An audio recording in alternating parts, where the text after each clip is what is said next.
In 1865, a 21-year-old student picked up a used book and met the only thinker he ever called his teacher. Within a decade, he had turned against that teacher with a violence philosophy had rarely seen. The strange part is what the quarrel was not about. Nietzsche and Schopenhauer agree on almost every fact that matters. Both hold that there is no God and no cosmic purpose waiting to be discovered.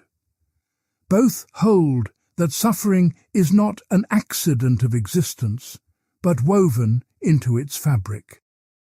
Both hold that the intellect is not a sovereign judge, but a tool in the service of something darker. Both hold that beneath our reasons and our morals runs a striving that never asked our permission. From these shared premises, they reach opposite verdicts. Schopenhauer concludes that existence is a mistake, and that the deepest wisdom is to turn against it. Nietzsche concludes that existence must be affirmed without subtraction, suffering included, and that the turning away is the real sickness. When two thinkers agree on the diagnosis and split on the sentence, the disagreement cannot lie in the evidence.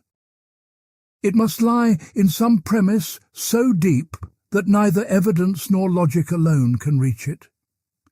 The task of this video is to find that premise. Not to summarize two systems side by side, but to locate the exact joints where one argument breaks from the other. By the end, you should be able to say precisely where they divide, and to feel the weight of choosing a side. One warning before we start. Nietzsche spent his whole career arguing with Schopenhauer, and a fight that long is never clean. Sometimes he refutes him.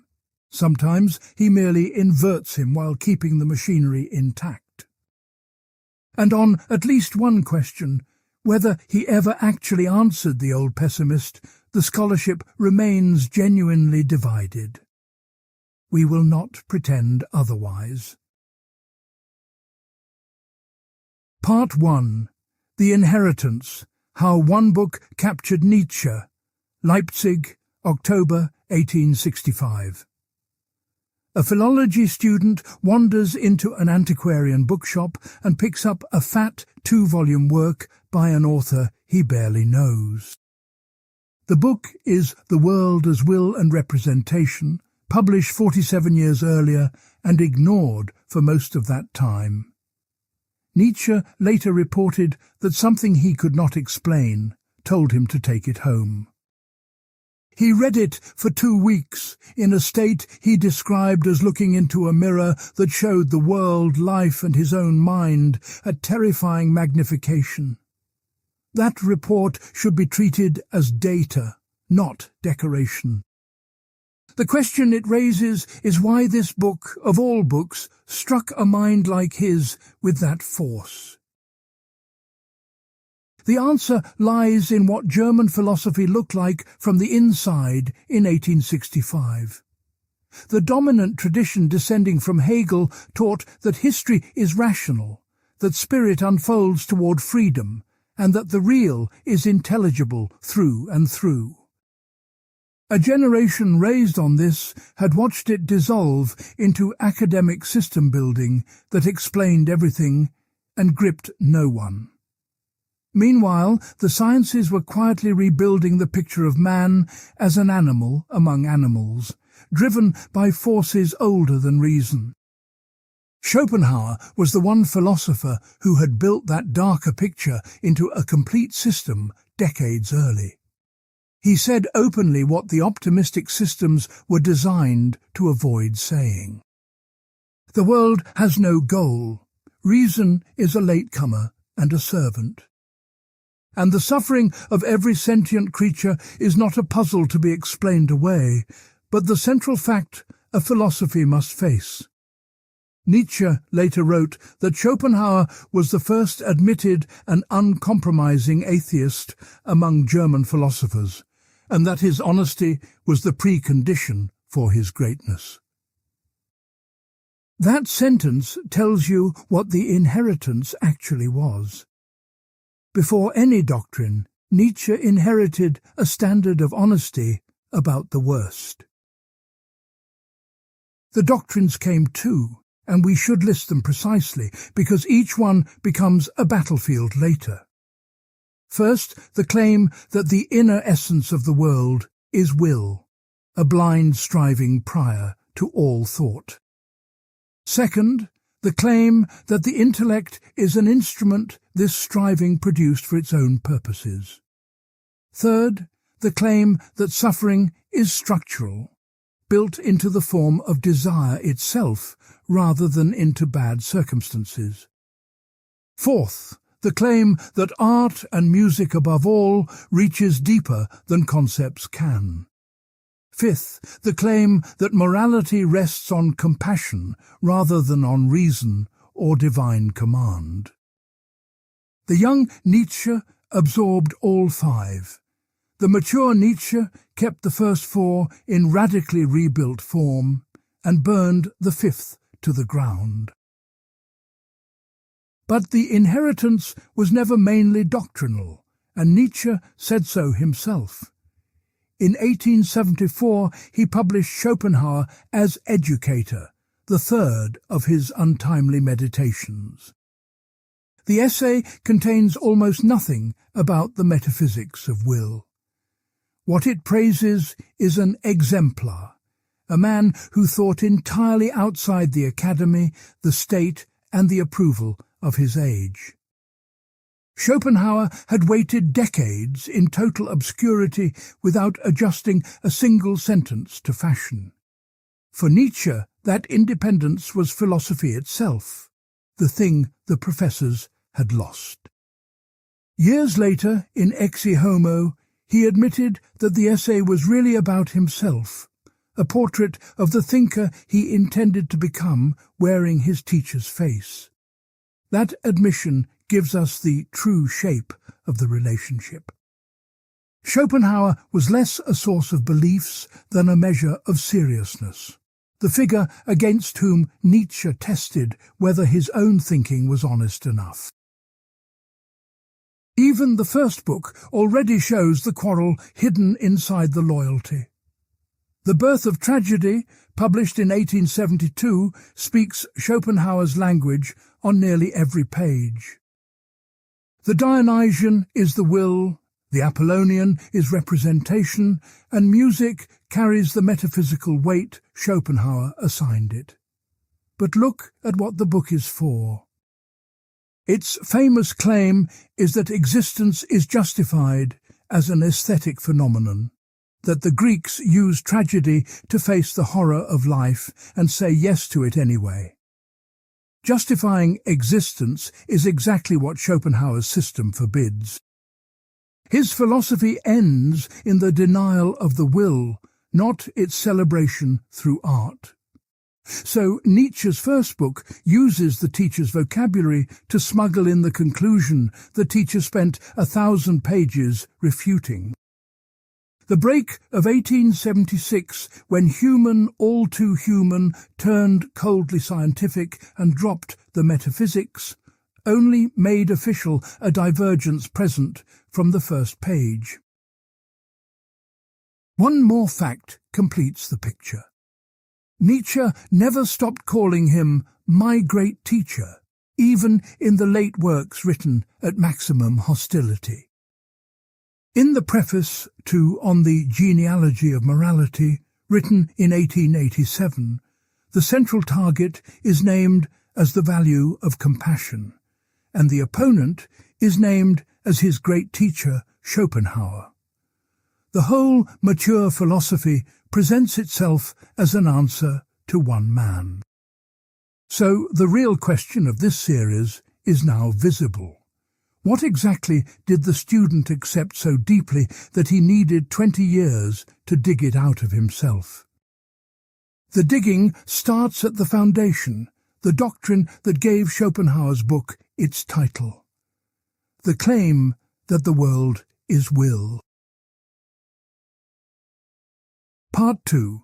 One world, two names. Will as metaphysics, will as interpretation. Schopenhauer's metaphysics begins with a problem Kant left behind, so we need Kant's result in 2 sentences. Kant argued that space, time and causality are not features of reality in itself, but the forms our mind imposes on experience.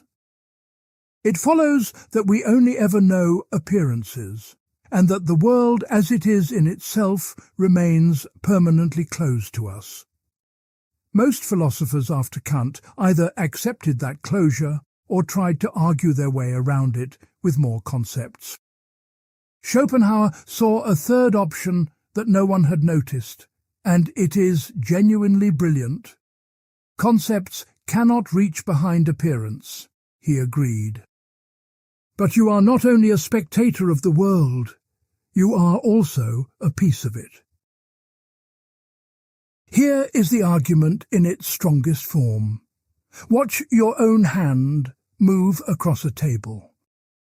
From the outside, it is an object like any other, a shape in space obeying causal law, pure representation. But you also know that movement from within, as something willed, and this inner knowledge is not another picture. You do not observe your willing the way you observe a stranger's hand. You are it. Your body is therefore the single object in the universe given to you twice, once as representation from outside and once as will from inside. Schopenhauer's wager is that this double access is a keyhole into the inner nature of everything. If my body, viewed externally as mere appearance, is inwardly will, then by analogy every appearance has the same inner side. The stone falling, the magnet turning north, the seed forcing itself toward light, the animal hunting, all of it is one striving wearing different costumes. Then comes the step that generates his entire system, so slow down here. Space and time, Schopenhauer argues, are what make plurality possible in the first place. Two things can only be two by occupying different places or different moments. He calls this the principle of individuation, the rule that counting requires space and time. But space and time belong only to representation, only to the surface. Therefore, the will in itself, beneath the surface, cannot be many. It is one, undivided, timeless, without goal and without ground. Every creature is the same blind striving, individuated only by the screen of appearance. When the wolf tears the deer, the will is sinking its teeth into its own flesh. The metaphysics of pessimism is complete before any verdict has been spoken. Notice how reasonable each step felt. That is what makes Nietzsche's demolition instructive, because he attacks the steps, not the mood. His first strike targets the foundation, the claim that inner experience gives unmediated access to willing. In Beyond Good and Evil, section 19, he says philosophers speak of the will as if it were the best-known thing in the world, and Schopenhauer did exactly that. Then he dissects an ordinary act of willing into its actual components. There is a sensation of the state you are leaving and a sensation of the state you are moving toward. There is a thought that commands, and there is the felt effect of commanding itself. And there is something stranger underneath. In every act of will you are simultaneously the one who commands and the one who obeys, and you identify with the commander while forgetting the obeying part. The clean, simple datum called will is therefore a construction, a unity that exists only as a word. If introspection delivers an interpretation rather than an essence, Schopenhauer's keyhole was painted on the wall. The second strike targets the thing in itself directly. Schopenhauer needs a reality behind appearance for the will to be. Nietzsche asks what the concept of such a reality even means. A world defined as what remains when every perspective, every relation, and every describable feature is subtracted is not a deeper world. It is an empty placeholder, an X that does no work except to demote the world we actually live in. In Twilight of the Idols, he compresses the point into a single line of intellectual history. Once you abolish the true world behind appearances, you do not keep the apparent world. You abolish that too, because apparent only meant deficient by comparison. There is just the world no longer ranked against a phantom. The third strike is the most technical and the most damning, because it uses Schopenhauer's own rules against him. Schopenhauer declared that unity, plurality, and timelessness are categories valid only within representation. Then he described the thing in itself as one, timeless, and will. But one is a number, and numbering was supposed to require the very forms he subtracted. By his own argument, nothing whatsoever can be said about what lies beyond appearance, not even that it is will, not even that it is one. Schopenhauer named the unnameable and built a system on the name. Some of his contemporaries spotted this gap, and Schopenhauer himself half conceded it, admitting late in his work that even inner experience remains conditioned by time. Nietzsche does not patch the gap. He concludes that the entire project of two-world metaphysics is bankrupt and asks a different question. Not what the world is in itself, but which interpretation of it our drives produce, and what that reveals about us. This is the proper frame for understanding will to power, and it prevents a common misreading. The phrase sounds like a replacement metaphysics, Schopenhauer's will repainted with ambition. Read as cosmology, it would collapse under Nietzsche's own three strikes, and he knew it. The current scholarship divides over how far he meant it to reach. One famous passage in Beyond Good and Evil, section 36, does sketch the world seen from within as will to power, but it is framed as a conditional experiment, a suppose rather than a creed. Interpreters like Mortimer E. Clarke read the doctrine deflated, as psychology and method rather than metaphysics. Bernard Regenster reads it as a structural claim about desire, built directly out of Schopenhauer's own analysis, which we will reconstruct in Part 4. On either reading the contrast with the teacher stays sharp. Schopenhauer offers will as the answer to what reality is. Nietzsche offers will to power as a hypothesis about how living interpretation works, including the interpretation Schopenhauer mistook for reality. Now state the divergence as a single premise, because everything later flows from it. Schopenhauer holds that in willing, being shows itself directly. Nietzsche holds that willing is itself a composite appearance, so nothing metaphysical can be hung on it. Accept the first premise, and the rest of Schopenhauer follows with terrible smoothness. Accept the second, and the ground vanishes, but a new problem opens immediately. If no perspective reaches behind appearance, what becomes of truth itself? Schopenhauer thought he had a way for the mind to escape its servitude and see purely. Nietzsche's answer to that single claim reorganized the theory of knowledge. Part 3. Truth itself on trial. Representation versus Perspectivism. It is easy to assume the epistemological radical here is Nietzsche, but the first radical move belongs to Schopenhauer. Long before Darwin published, Schopenhauer taught that the intellect is a biological instrument. The brain did not evolve to mirror reality. It grew as the servant of the will, a searchlight the organism uses to find food, mates, and escape routes. Knowing is originally a function of wanting. Within its domain, this servant works superbly, and Schopenhauer never doubts ordinary science. All representation is governed by what he calls the principle of sufficient reason, the rule that everything given stands in lawful relation to other things.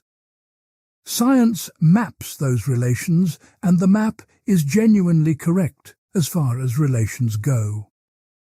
What the map can never show is the inner nature of what it maps. For that, something else is needed. Here, Schopenhauer makes the move on which his whole system secretly depends. He claims the servant can, in rare moments, break its service. In deep aesthetic contemplation, the intellect detaches from desire and becomes what he calls the pure, will-less, timeless subject of knowing. Standing before a landscape or lost in music, you stop perceiving things as useful or threatening. You stop being someone with a stake. Knowledge, for once, mirrors the world without interest. Genius, for Schopenhauer, is just this detachment held longer than ordinary minds can hold it. Count what rides on this one claim. Metaphysical insight requires it, art's dignity requires it, and final salvation through denial of the will requires it.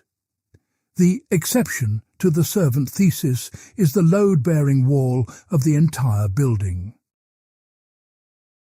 Nietzsche's response has a beautiful logical shape. He accepts the servant thesis completely and deletes the exception. The decisive passage is in the third essay of the genealogy, and it names the target explicitly. Beware, he says, of the fable of a pure, will-less, painless, timeless subject of knowledge. Such a subject would be an eye turned in no direction, a seeing from nowhere, and that is not a deep idea, but a contradiction. There is only perspectival seeing, only perspectival knowing. Every act of cognition is powered by some drive, some interest, some valuation that selects what counts as relevant. Remove all interest, and you do not get pure knowledge. You get nothing, because nothing would be worth attending to. Watch what this does and does not destroy, because the popular version gets it wrong. Perspectivism is routinely summarized as the claim that there are no truths, only opinions. The young Nietzsche flirted with something like that in an unpublished essay of 1873 on truth and lies in a non-moral sense, where truths are described as worn-out metaphors. But scholars such as Maudemary Clark have traced how the mature work quietly drops the claim that all our beliefs falsify reality. The late Nietzsche praises the discipline of science and despises wishful thinking as cowardice. His considered position is stranger and stronger than relativism. Perspectives are not equal, but they are also not escapable. Objectivity gets redefined as a skill rather than a standpoint. The more perspectives you can take on a matter, the more drives you can bring into play and command, the more complete your seeing becomes. Not a view from nowhere. A trained capacity to occupy many somewheres. This redefinition is not an antique. It describes how serious inquiry actually operates better than the mirror picture does. Psychology gave the servant thesis an empirical career under the name motivated reasoning, mapped influentially by Ziva Kunda in 1990. People do not weigh evidence and then prefer a conclusion. The preferred conclusion shapes which evidence gets sought, which sources seem credible and which objections feel forced. Reasoning behaves like an advocate far more often than like a judge. And notice how science itself responds to that fact. Not by producing will-less observers, since there are none, but by institutionalizing hostile perspectives. Peer review, replication, and adversarial criticism are machinery for multiplying viewpoints until individual interest cancels out. That is Nietzsche's objectivity, built in steel and grant money, not Schopenhauer's pure subject. Now place the two positions side by side and find the exact joint. Both men agree that the intellect arises as a servant of interest. Schopenhauer adds one premise. The servant can, in exceptional states, stop serving entirely. Nietzsche denies that single premise, and nothing else in the dispute is needed. Notice that the disagreement is empirical in flavour, but unfalsifiable in practice, since any reported state of pure contemplation can be redescribed as one more interested perspective. That is why neither side can force the other off the field. But the stakes are not academic, and the next step shows why. Schopenhauer is about to deliver a verdict on the value of existence itself. A verdict needs a courtroom, some standpoint from which life as a whole can be weighed.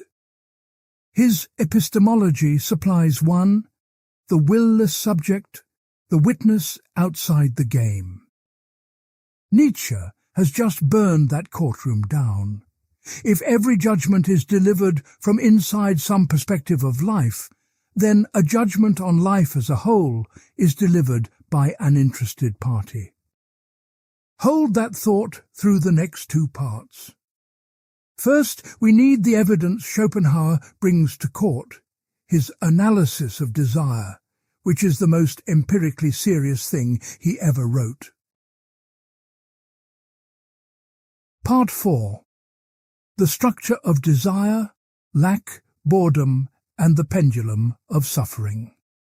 Strip away the metaphysics, and Schopenhauer still has an argument, one that stands on observation alone. It concerns the shape of wanting, and you can test every step against your own life. Begin with where a desire comes from. You desire water because you lack it, recognition because you lack it, the next career step because you lack it. Desire is born from deficiency, and deficiency is felt, and the feeling is unpleasant. Wanting hurts mildly or fiercely, which is why we call strong desire an ache. Striving toward the goal is therefore movement away from a pain. Now, the crucial observation, the one everything turns on.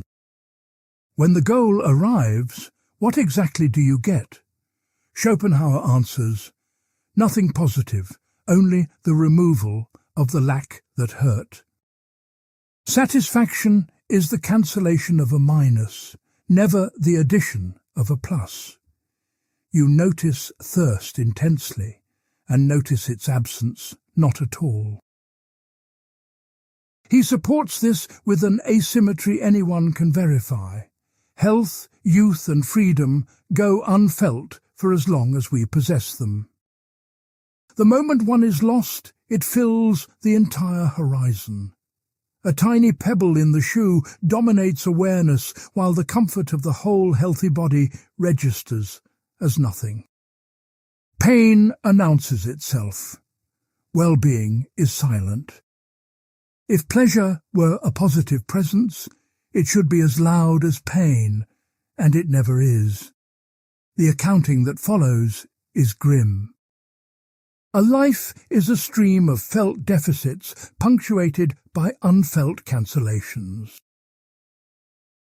Then comes the second jaw of the trap, and it is the more original one. Suppose the cancellations hold for a while and no new lack appears. Comfort achieved, goals met, nothing pressing. What arrives is not happiness.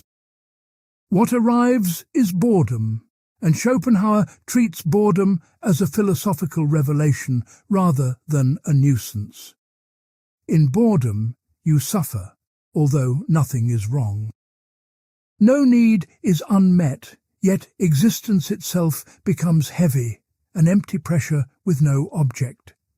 His explanation, the will must will, and when the world offers it nothing to want, it grinds against the void. Boredom is what bare existence feels like when the anesthetic of pursuit wears off. That is why people flee silence into any noise, any game, any quarrel. Life, he concludes, swings like a pendulum between pain and boredom, and those are the only two stations. A century later, psychology rediscovered half of this picture with data.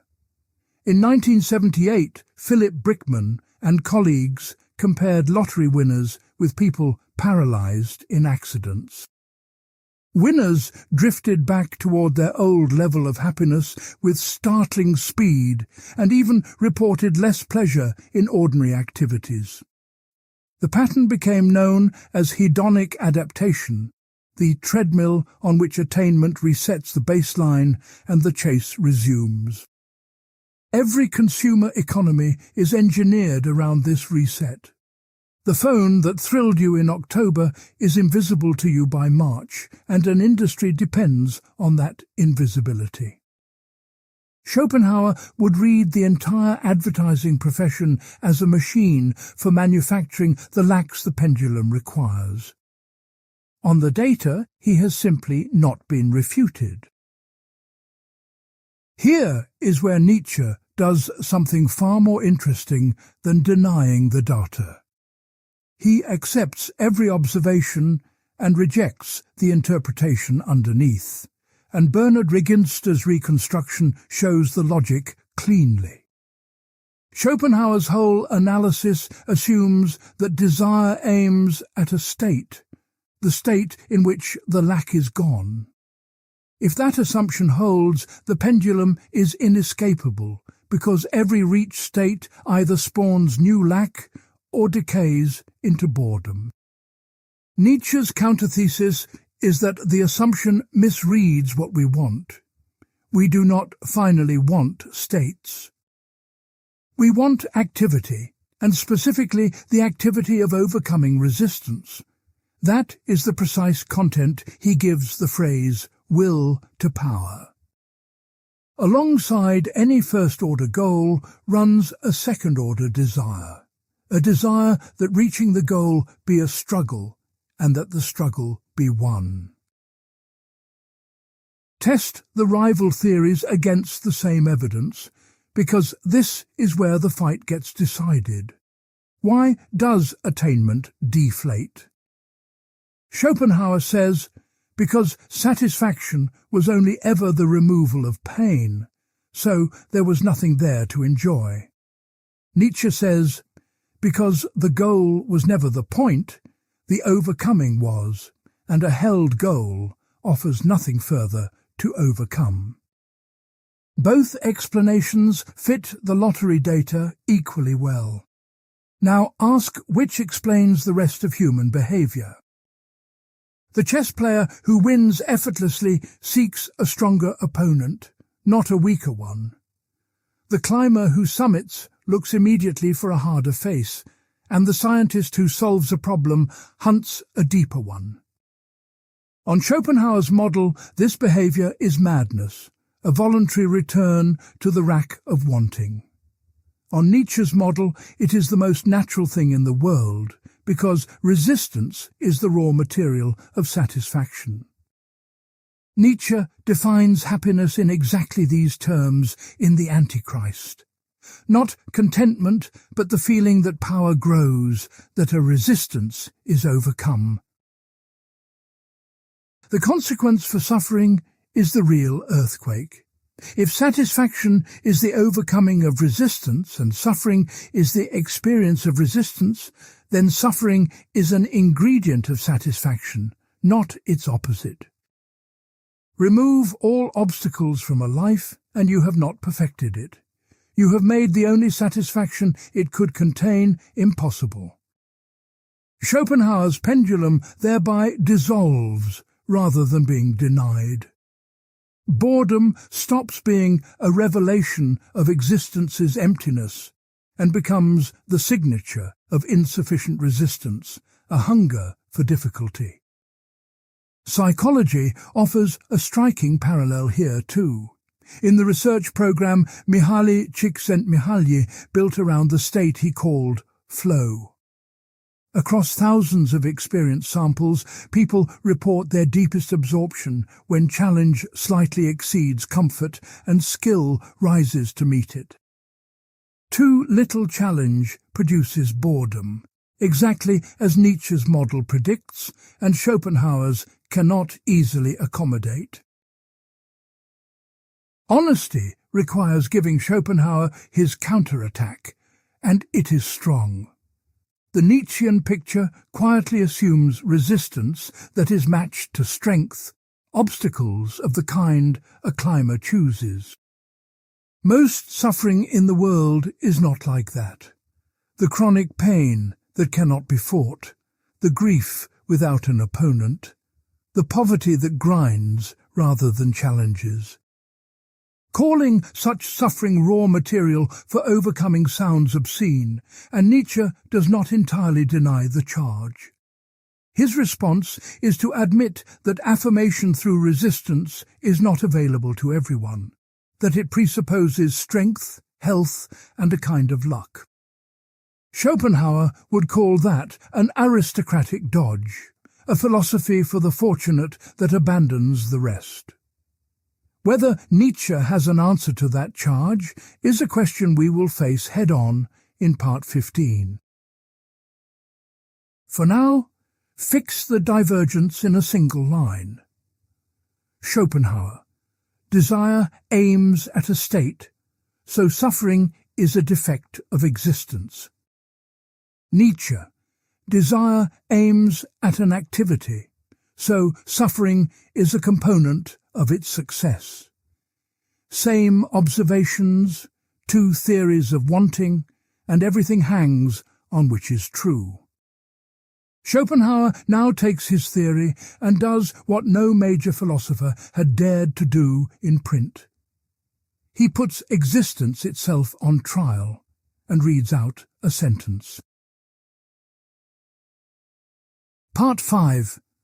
The verdict on existence. Why Schopenhauer says no. Pessimism has a public relations problem that obscures its content. The word suggests a mood, a temperament, something a sunny disposition could cure. Schopenhauer's pessimism is not a mood, it is a conclusion argued for, and the arguments deserve to be laid out one by one with their premises showing. The thesis they support is exact. The non-existence of the world would be preferable to its existence, and existence is therefore something that ought not to be.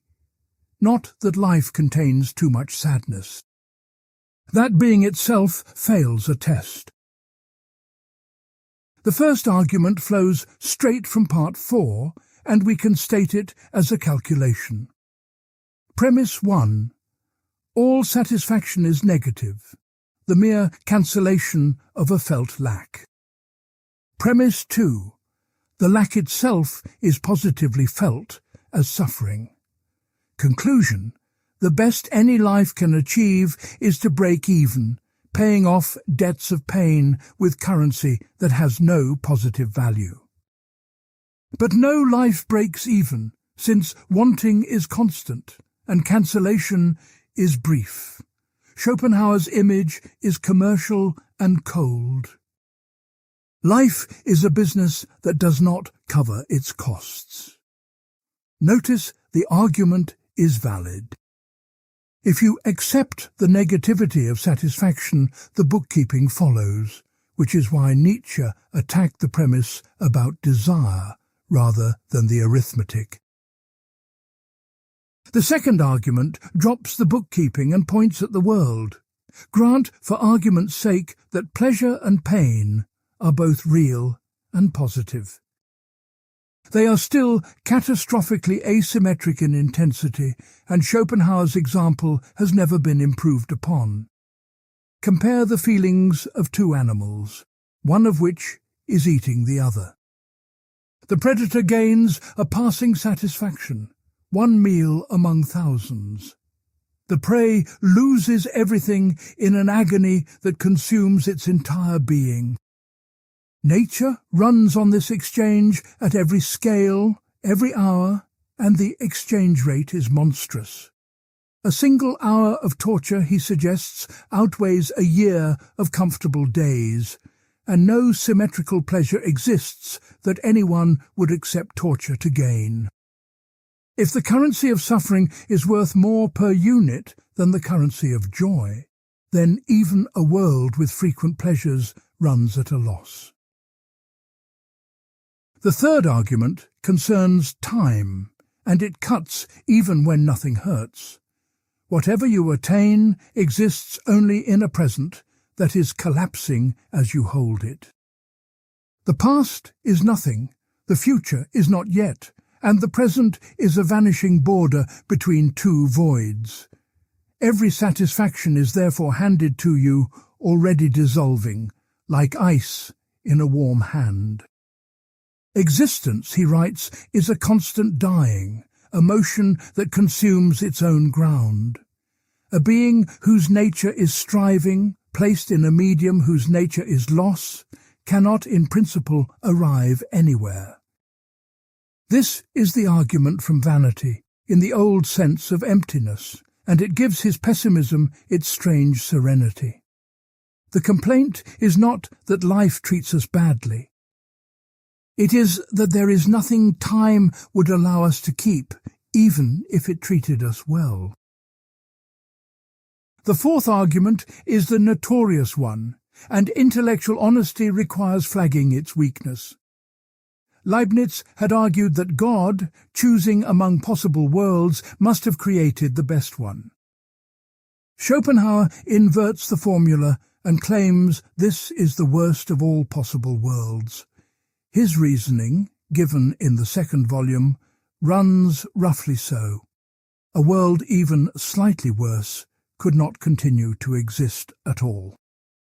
Species survive at the edge of viability, societies at the edge of collapse, the planet at the edge of catastrophe. Worsen any parameter and the whole arrangement tips into nothingness. So existence sits at the minimum that existence permits. The argument is more rhetoric than proof, and most scholars treat it as a polemical inversion of Leibniz rather than a load-bearing claim. The verdict does not need it. The first three arguments carry the weight, and they are not easily dismissed. Now the conclusion everyone expects, and the swerve almost no one does. If existence ought not to be, the obvious inference seems to be suicide, and Schopenhauer flatly rejects it.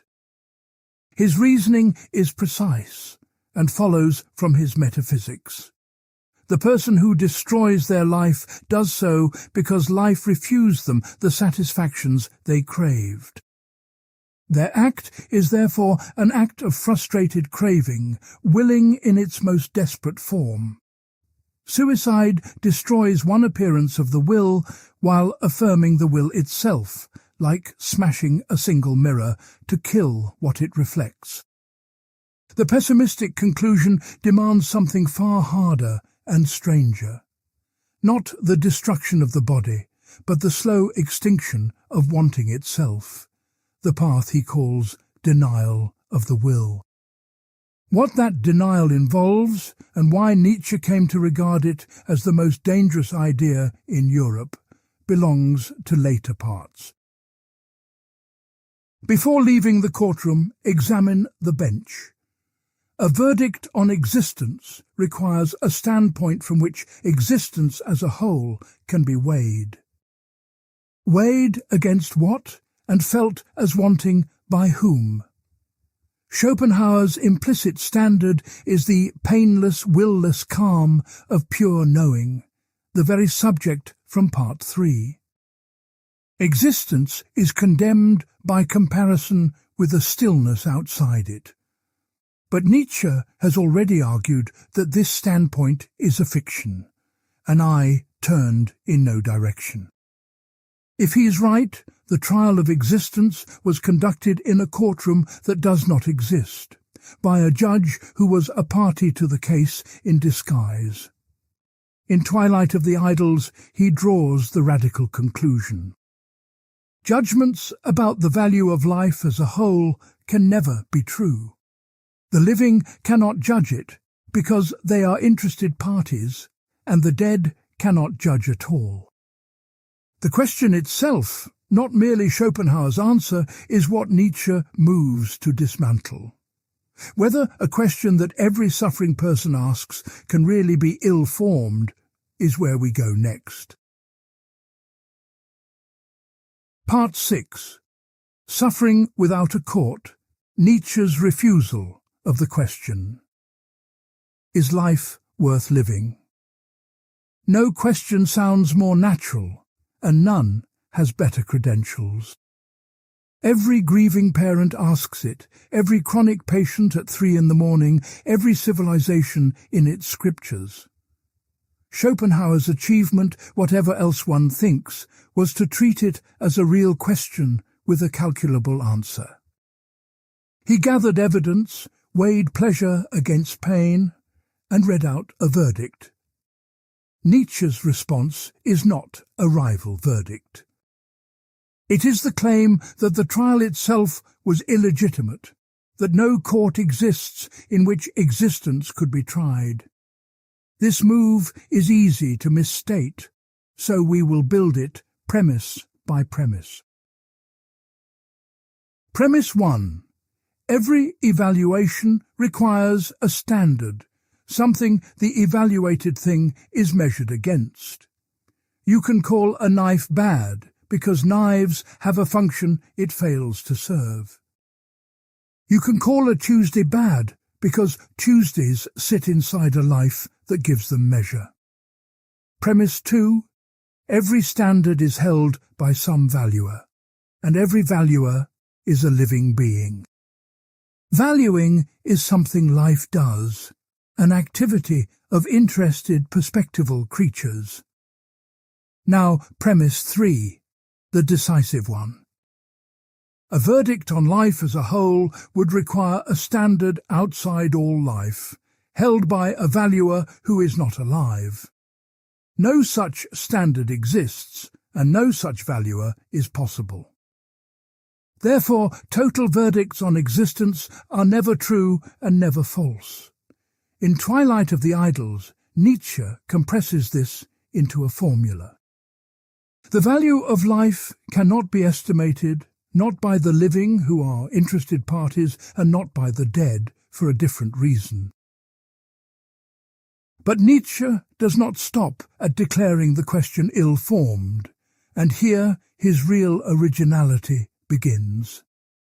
A judgment that cannot be true can still be informative, the way a fever is informative.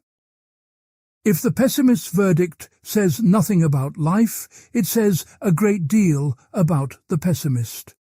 When a philosopher condemns existence as a whole, Nietzsche argues, the condemnation is a symptom.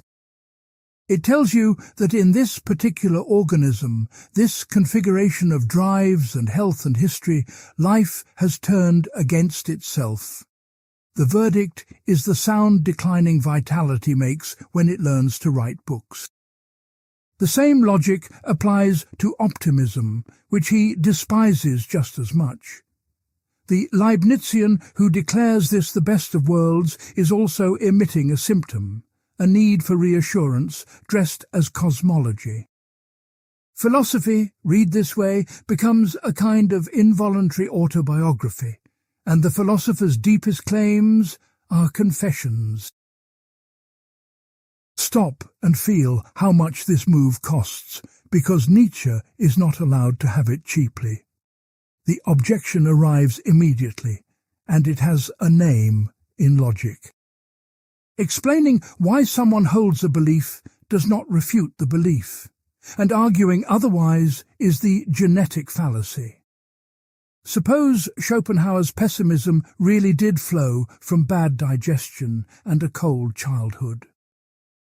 His arguments from Part 5 would still stand on the page, owing nothing to his liver.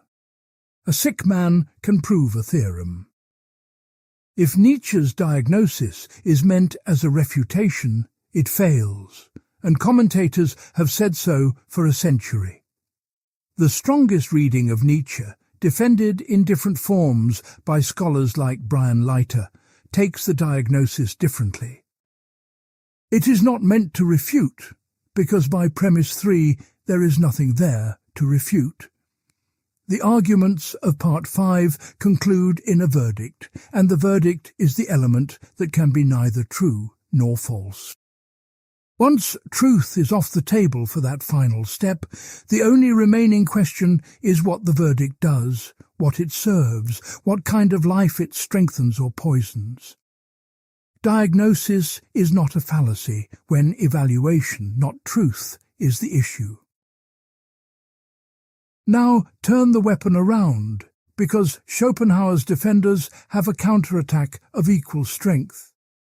Nietzsche spends his entire career ranking forms of life as ascending or declining, healthy or decadent, strong or exhausted.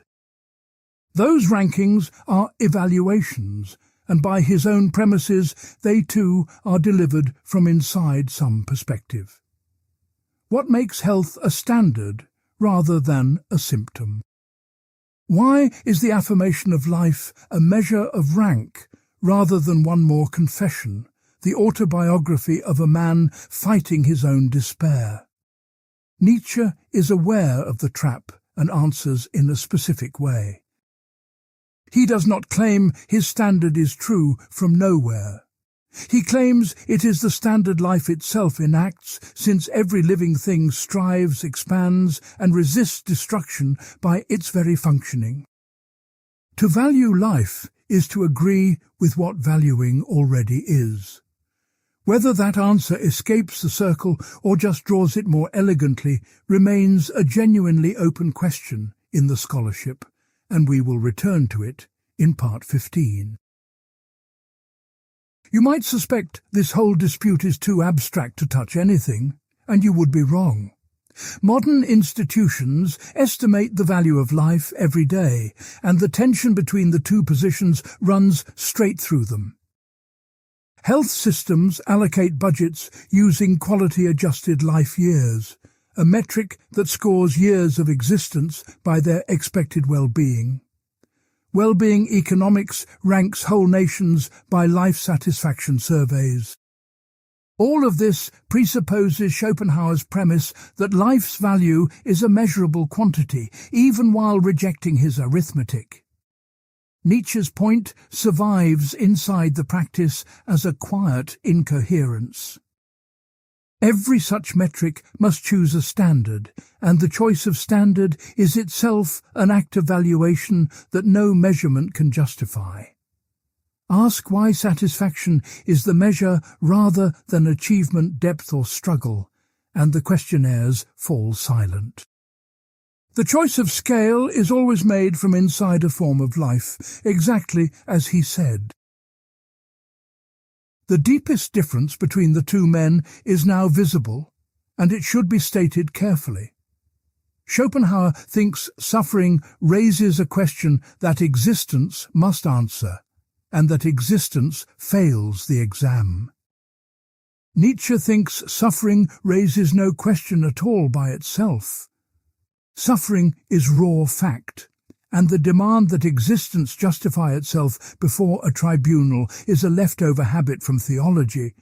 God's courtroom kept running after the judge has died. The real event, for Nietzsche, is what a person or a culture does with the fact of suffering. One response builds, sublimates, and grows around the wound. Another response indicts the universe.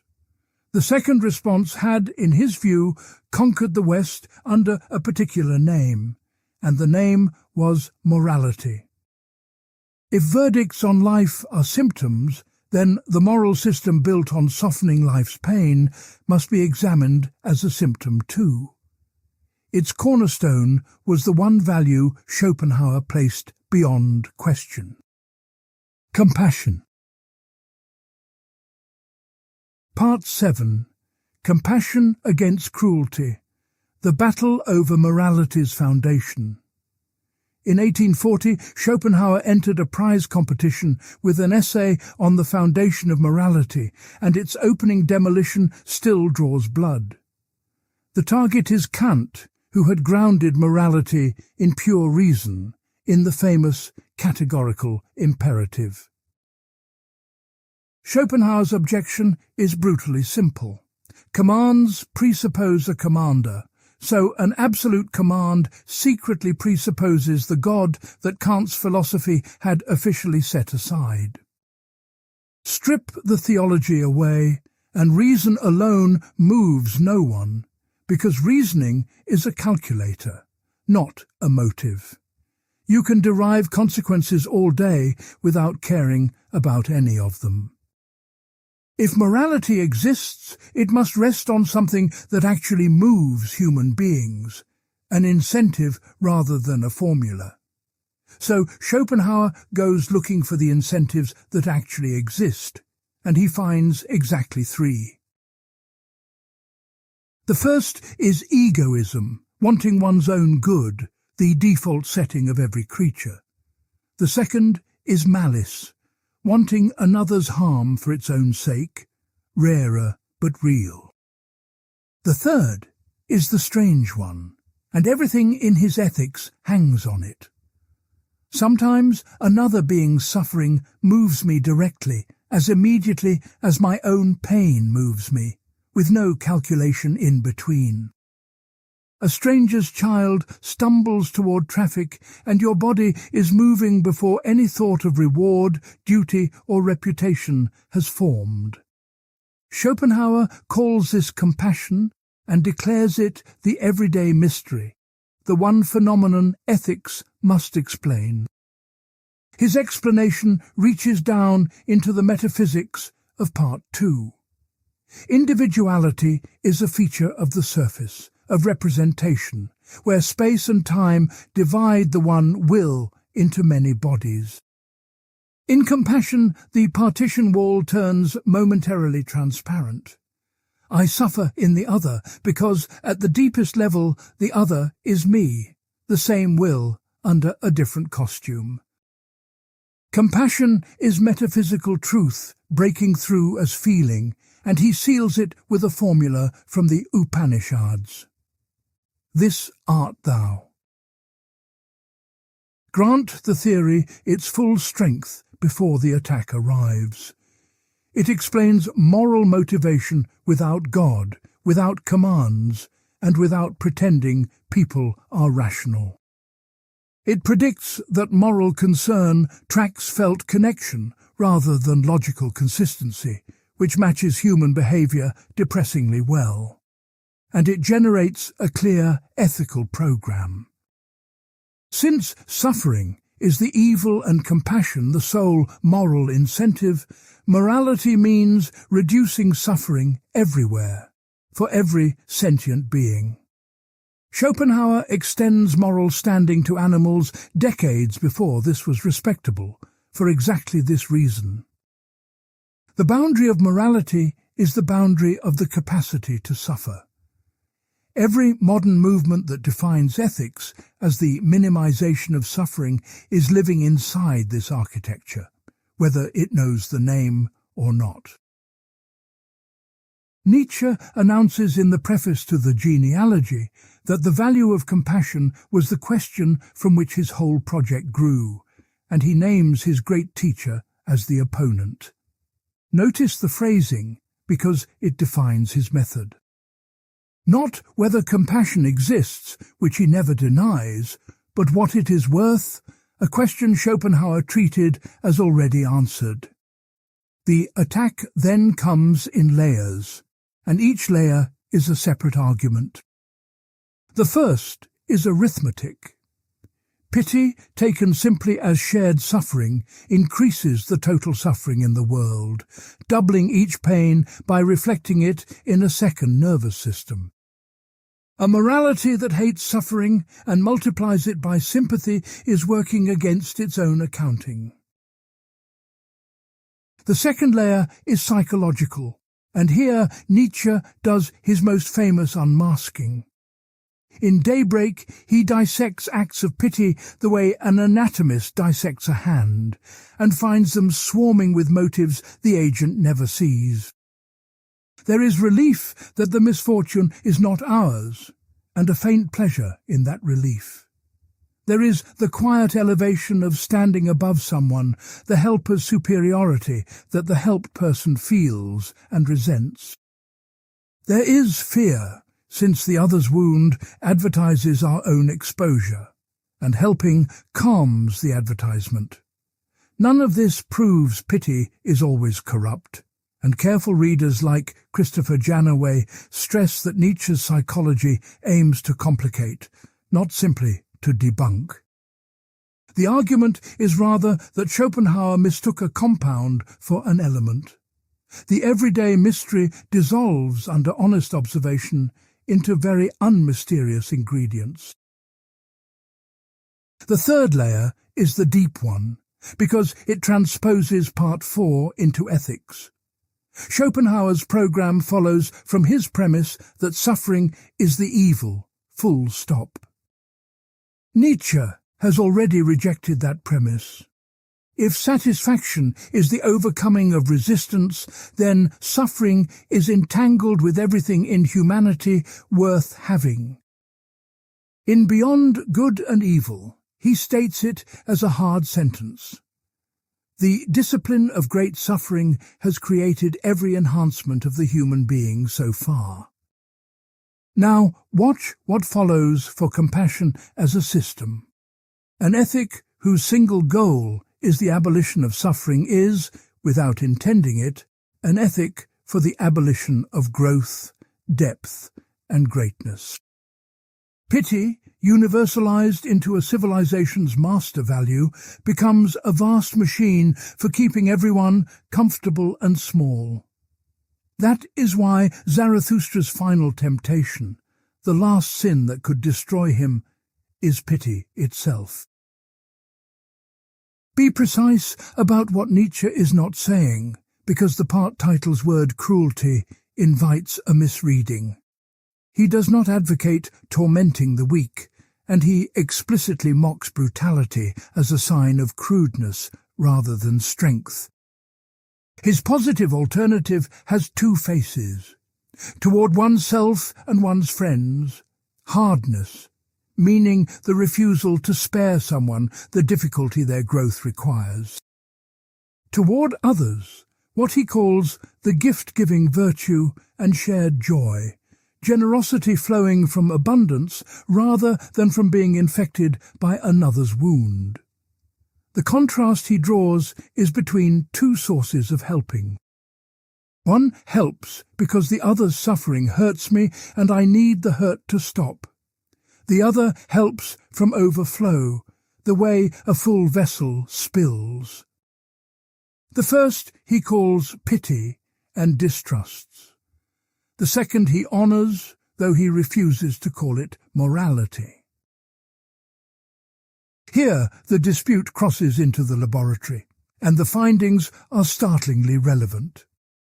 Social neuroscience now distinguishes empathic distress from compassion as separable systems, following work by Tanya Singer and Olga Klimecki. Watching others suffer initially activates the brain's own pain network and floods the watcher with negative affect, a state that predicts burnout and withdrawal. Training people in compassion, by contrast, engages reward and affiliation circuitry, producing warmth, positive affect, and sustained helping. Read the result against our two philosophers. Schopenhauer's mechanism, suffering with the other, corresponds to empathic distress, and it behaves exactly as Nietzsche predicted, multiplying pain and exhausting the helper. Yet the research also vindicates something Schopenhauer insisted on, that a direct, trainable concern for others exists and motivates. The laboratory, in effect, splits the difference, preserving other-directed care while siding with Nietzsche about the cost of care that works through contagion. Schopenhauer still holds one card, and it should be played at full strength. Grant every psychological complication and every systemic warning. Somewhere beneath the corrupt forms, the thing itself remains, the plain fact that another's agony can matter to me as mine does. An ethics that loses this fact has lost ethics, whatever else it keeps. And a philosophy of overflow and self-creation has notoriously little to say to the person on the bottom, the one whose suffering is not a discipline, but a destruction. Nietzsche's morality of strength keeps an aristocratic silence exactly where Schopenhauer's morality speaks. Hold both points, because neither cancels the other. Beneath them lies a quieter assumption the two men share and then split over, the question of whether anyone could ever have acted differently. Part 8. Freedom, Character and Fate. Two determinists who disagree about everything. In 1839, Schopenhauer won a Norwegian prize with an essay arguing that free will, as ordinarily understood, does not exist. The argument has a clean, mechanical shape. Every human action issues from two factors, a character and a motive. The motive is whatever the situation presents, an insult, an opportunity, a plea. The character is the fixed way this particular person responds to motives, and Schopenhauer holds it to be inborn and unchangeable. Given this character and this motive, the action follows as necessarily as water follows the slope. You are free in one sense only, the freedom to act on your will when nothing blocks you. His formula has never been improved. A man can do what he wills, but he cannot will what he wills. Test it against experience before judging it, because Schopenhauer thinks experience is his witness. People change their circumstances constantly, and their characters almost never. The friend who has spent 20 years resolving to stop overcommitting is overcommitted today. Knowledge changes what a character knows, never what it wants at root, so education redirects a person without transforming them. What we call getting to know someone is learning, slowly and often painfully, the fixed law of their reactions. Yet Schopenhauer notices a fact his determinism seems to forbid. After a shameful act, people feel guilt, and the guilt does not target the motive or the circumstances. It targets themselves, as if to say the wrongness lies not in what I did, but in what I am. His solution borrows Kant's strangest idea. Responsibility attaches not to our doing, but to our being, to a timeless act of will that each of us is, beneath the determinism of the surface. Freedom is real, but it lives outside time, in essence rather than in action. This relocation of guilt has a dark corollary that Schopenhauer embraces openly. If guilt attaches to being, then existence itself carries the structure of a debt. He quotes with approval a line from the Spanish dramatist Calderón, that man's greatest offence is to have been born. Original sin, he says, is the one Christian doctrine that contains metaphysical truth, the recognition that being here at all is the crime. Hold that thought, because it marks the exact spot where Nietzsche will detonate his charge. Nietzsche is also a determinist, and a more radical one, which makes the contrast instructive. He denies free will completely, but listen to the reason he gives in Twilight of the Idols, because it is not a metaphysical reason. The concept of free will, he argues, was invented for a purpose, and the purpose was punishment. Men were imagined free so that they could be judged guilty, and guilty so that they could be punished, and the whole psychology of accountability was built by the instinct to inflict. But Nietzsche then does something Schopenhauer never anticipated. He attacks the unfree will too. In Beyond Good and Evil, he calls both concepts mythologies, two fantasies built on the same error, the belief in a little agent inside who either steers or is steered. In the genealogy, he locates the error in grammar.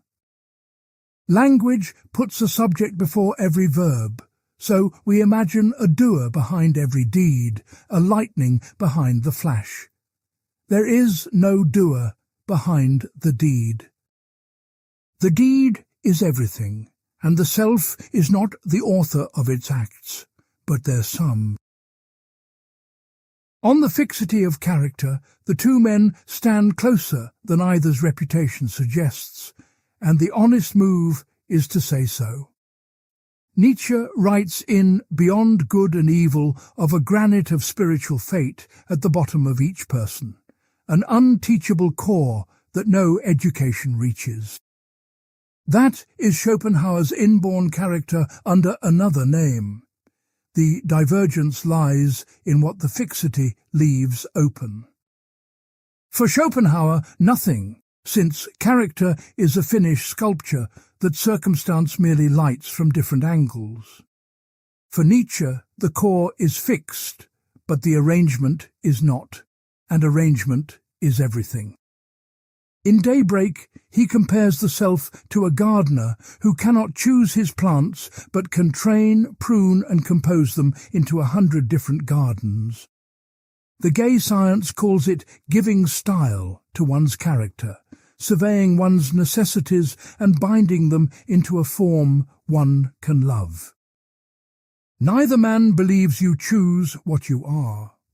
One concludes that self-transformation is an illusion, the other that self-composition is the only real task. Now, place their two responses to necessity side by side, because here the entire quarrel appears in miniature. Both philosophers stare at the same fact, that everything, including you, happens necessarily and could not have been otherwise. Schopenhauer draws the quietist conclusion. Seeing through the machinery loosens its grip, and the wise response to a determined world of suffering is detachment, the long preparation for renouncing the game. Nietzsche draws a conclusion he considered his deepest formula and named amor fati, the love of fate. Not acceptance, not endurance, but wanting nothing to be different, not forward, not backward, not in all eternity. And from determinism he extracts the precise opposite of Schopenhauer's universal guilt. If no one chooses their being, then no one is answerable for it, and he calls this the innocence of becoming. Schopenhauer reads necessity and writes that everything is guilty. Nietzsche reads the same necessity and writes that nothing is. Two determinists, one ledger of facts and verdicts pointing in opposite directions, which by now you will recognize as the signature of this entire confrontation. The dispute is currently being relitigated in courtrooms and journals, almost line for line. As neuroscience traced more behavior to circuitry and circumstance, legal scholars asked what happens to retributive punishment, which requires desert, which seems to require the freedom both philosophers denied. An influential 2004 paper by Joshua Green and Jonathan Cohen argued that neuroscience will erode retribution and push law toward pure consequence management, treating offenders as dangers to redirect rather than sinners to repay. That is Nietzsche's program, stated in the idiom of policy: punishment surviving guilt's funeral. The opposing camp answers that responsibility practices are not built on metaphysics at all, and that the experience of guilt does real moral work regardless, which is recognizably Schopenhauer's intuition that accountability runs deeper than the causal story. The 19th century quarrel turns out to be the operating system of a live 21st century debate. One thread now demands attention because both men have been pointing at it without naming it. Character is inborn, said one. Granite of fate, said the other. Both are gesturing at the same substrate, the inherited, physiological, bodily ground beneath the conscious self. Both built philosophies in which the body stopped being the soul's container and became its author. What they did with that shared discovery could not have differed more. Part 9. The Body Speaks, Physiology as Philosophy. For most of Western philosophy, the body was a problem the mind had to manage. Plato called it the soul's prison. Descartes made it a machine the thinking self merely operates. Schopenhauer reversed 2,000 years of this in a single move that we have already met from another side. The body is not the will's container, but the will itself made visible. Desire become anatomy. Teeth and digestive tract are objectified hunger. The genitals are objectified sexual drive, the focal point of the will, as he bluntly puts it. And the brain, this is the radical step, is objectified knowing, an organ the will grew for its purposes the way it grew claws and stomachs. The intellect is therefore secondary in the strictest biological sense, a late tool of an old master. From this reversal, Schopenhauer derives a psychology that was 50 years ahead of schedule. If the will is primary and the intellect its servant, then consciousness does not run the household. It is more like a clerk who receives selected reports and believes he is the director. Schopenhauer describes how the will censors what the intellect is allowed to notice, how we refuse to see what threatens our desires, how motives operate in darkness and send only their conclusions upstairs. Freud read him late and acknowledged with visible discomfort that this philosopher had anticipated repression and the primacy of the unconscious. The famous analysis of romantic love completes the picture. Lovers experience their passion as the most personal thing they possess. In truth, Schopenhauer argues, the species is conducting its business through them, using the illusion of personal destiny to engineer the next generation, which is why disenchantment so often follows attainment. The individual is the species' instrument, and the feeling of individuality is part of the tooling. Nietzsche takes this entire apparatus and tightens every screw. In Thus Spoke Zarathustra, he writes that the body is a great reason, and the conscious mind a small instrument and toy of that great reason. The self you introspect, the little ego that says I, is a surface effect, while the real work of valuing, selecting and commanding happens in the drives below. From this he forges a method, the one he uses on Schopenhauer himself. In the preface to The Gay Science, he asks of every philosophy a new question, whether it is the symptom of flourishing or of impoverished life, what the body of its author was saying through it. Hidden physiology, he suggests, has driven the loftiest metaphysics. This is why Ecce Homo discusses diet, climate and recuperation with apparent absurdity and complete seriousness. If spirit is rooted in body, then questions of nutrition and weather are strictly philosophical questions, closer to salvation, he jokes, than theology ever was. So far, this looks like agreement deepened, and the genuine split must be located with care, because there are two splits, one theoretical and one evaluative. The theoretical split first. Schopenhauer's body points beyond itself, a keyhole into the metaphysical will of Part 2, a two-story building with anatomy downstairs and the thing in itself above. Nietzsche demolished the upper story in Part 2, and his physiology inherits the demolition. The drives are not appearances of something deeper. They are the deepest layer there is, interpreting, competing and forming temporary hierarchies that we experience as a self. Where Schopenhauer's body testifies to a metaphysics, Nietzsche's body replaces one. The evaluative split cuts deeper, and it decides both men's practical philosophies. For Schopenhauer, the body is the enemy's headquarters.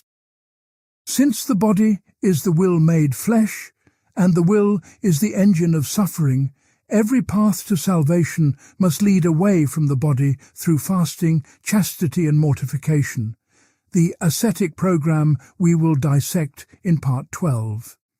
Nietzsche draws the opposite conclusion from the identical premise. If body and spirit are one, then contempt for the body is the spirit poisoning its own root.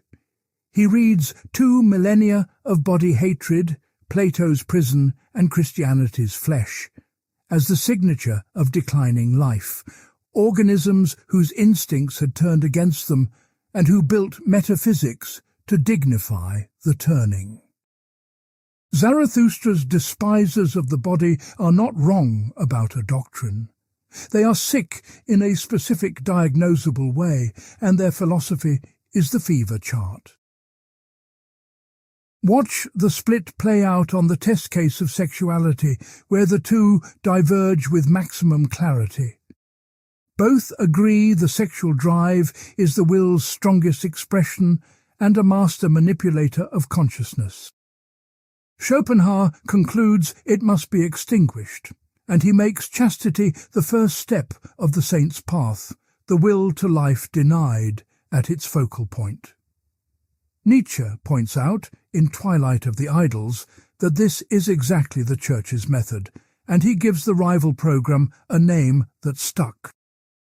The passions should not be castrated but spiritualized, transformed into ambition, art and love, rather than amputated. Only those too weak to govern a drive, he argues, are forced to kill it, so the demand for extirpation is itself a confession of weakness. Sensuality slandered is, on his reading, simply degenerating life, taking revenge on flourishing life.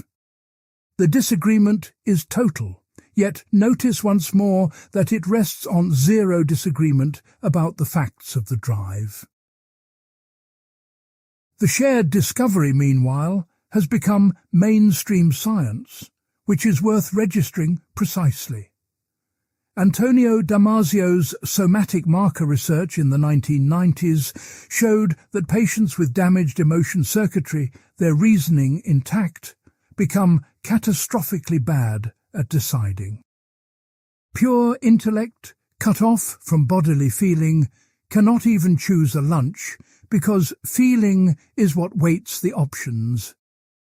Reason runs on affect, exactly as both philosophers insisted, against the entire rationalist tradition. The modern affective sciences thus confirm the shared premise while leaving the real quarrel untouched, since no brain scan can decide whether the body is the engine of suffering or the great reason. That quarrel needs a different arena, and both men agreed, remarkably, on which arena reveals the will most nakedly. Not the laboratory and not the pulpit. Music. Part 10. Music and Metaphysics. Art, Tragedy, and the Wagner Battleground. Schopenhauer's theory of music is the most influential thing ever written on the subject, and it begins with a puzzle anyone can feel. A painting depicts things, a poem describes them, a statue shows a body. Music depicts nothing, refers to nothing, shows nothing, and yet it moves us more directly than any art that does. Sounds without meaning produce grief without an object, and joy without a cause. How? His system supplies an answer of breathtaking elegance. The other arts present images drawn from the world of representation, copies of the costumes the will wears. Music skips the costumes. It is a direct copy of the will itself, striving rendered audible, which is why he says the world could be called embodied music as truly as embodied will. The theory becomes concrete in his analysis of melody, and here you can verify him with any song you know. A melody departs from the keynote, wanders, strains against expectation, and finally returns home in a cadence.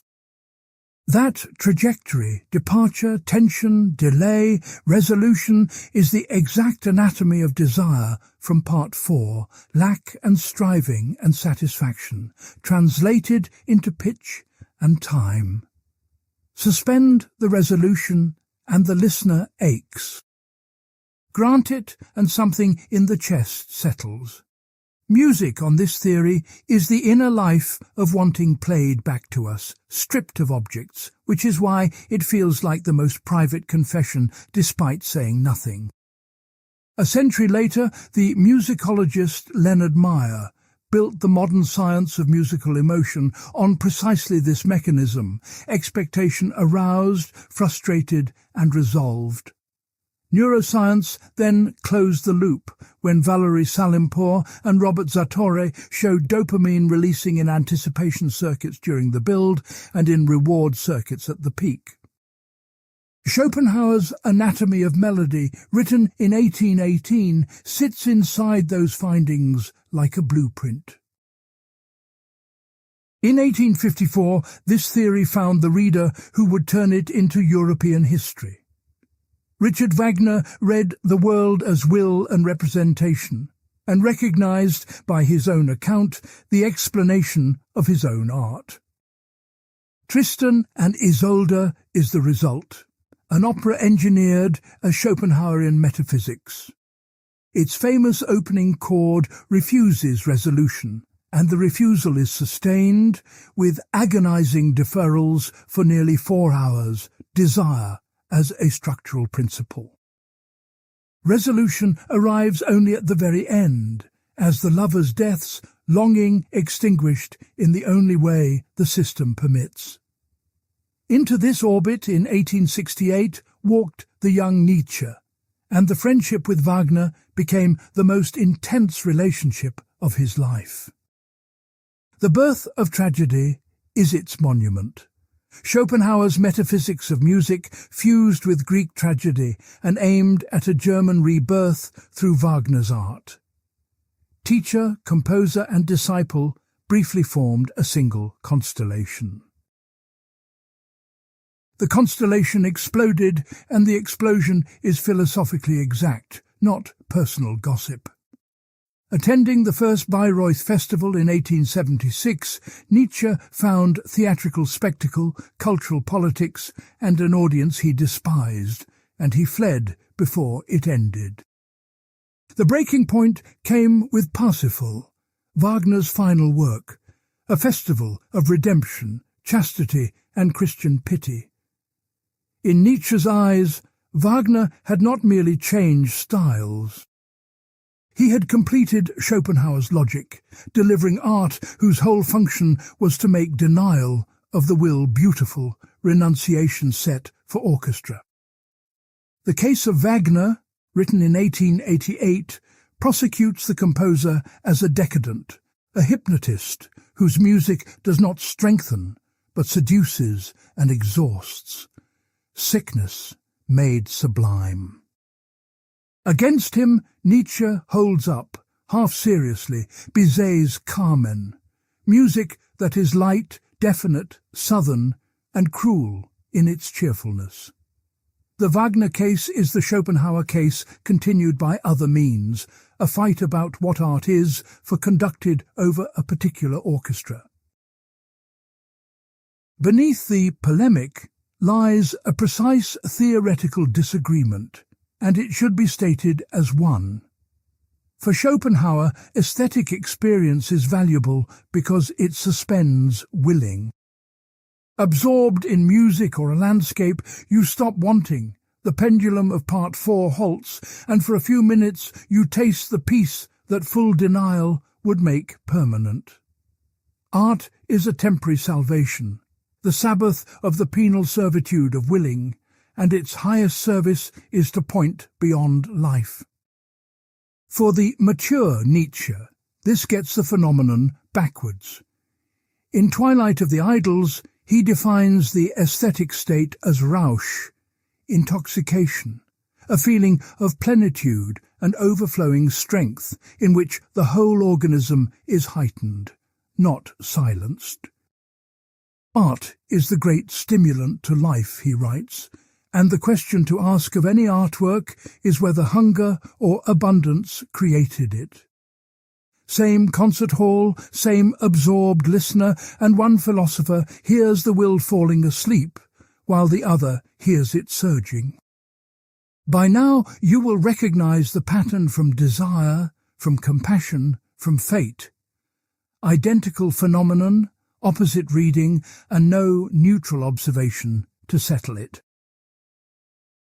Tragedy is where the stakes of the two readings become unmistakable. Schopenhauer ranks tragedy as the summit of poetry precisely because it displays existence honestly, the triumph of malice, the rule of chance, the fall of the just. Its lesson is resignation, and the tragic hero's greatness lies in giving up, surrendering not merely life, but the will to life itself. Nietzsche built his first book against exactly this conclusion, and never abandoned the objection.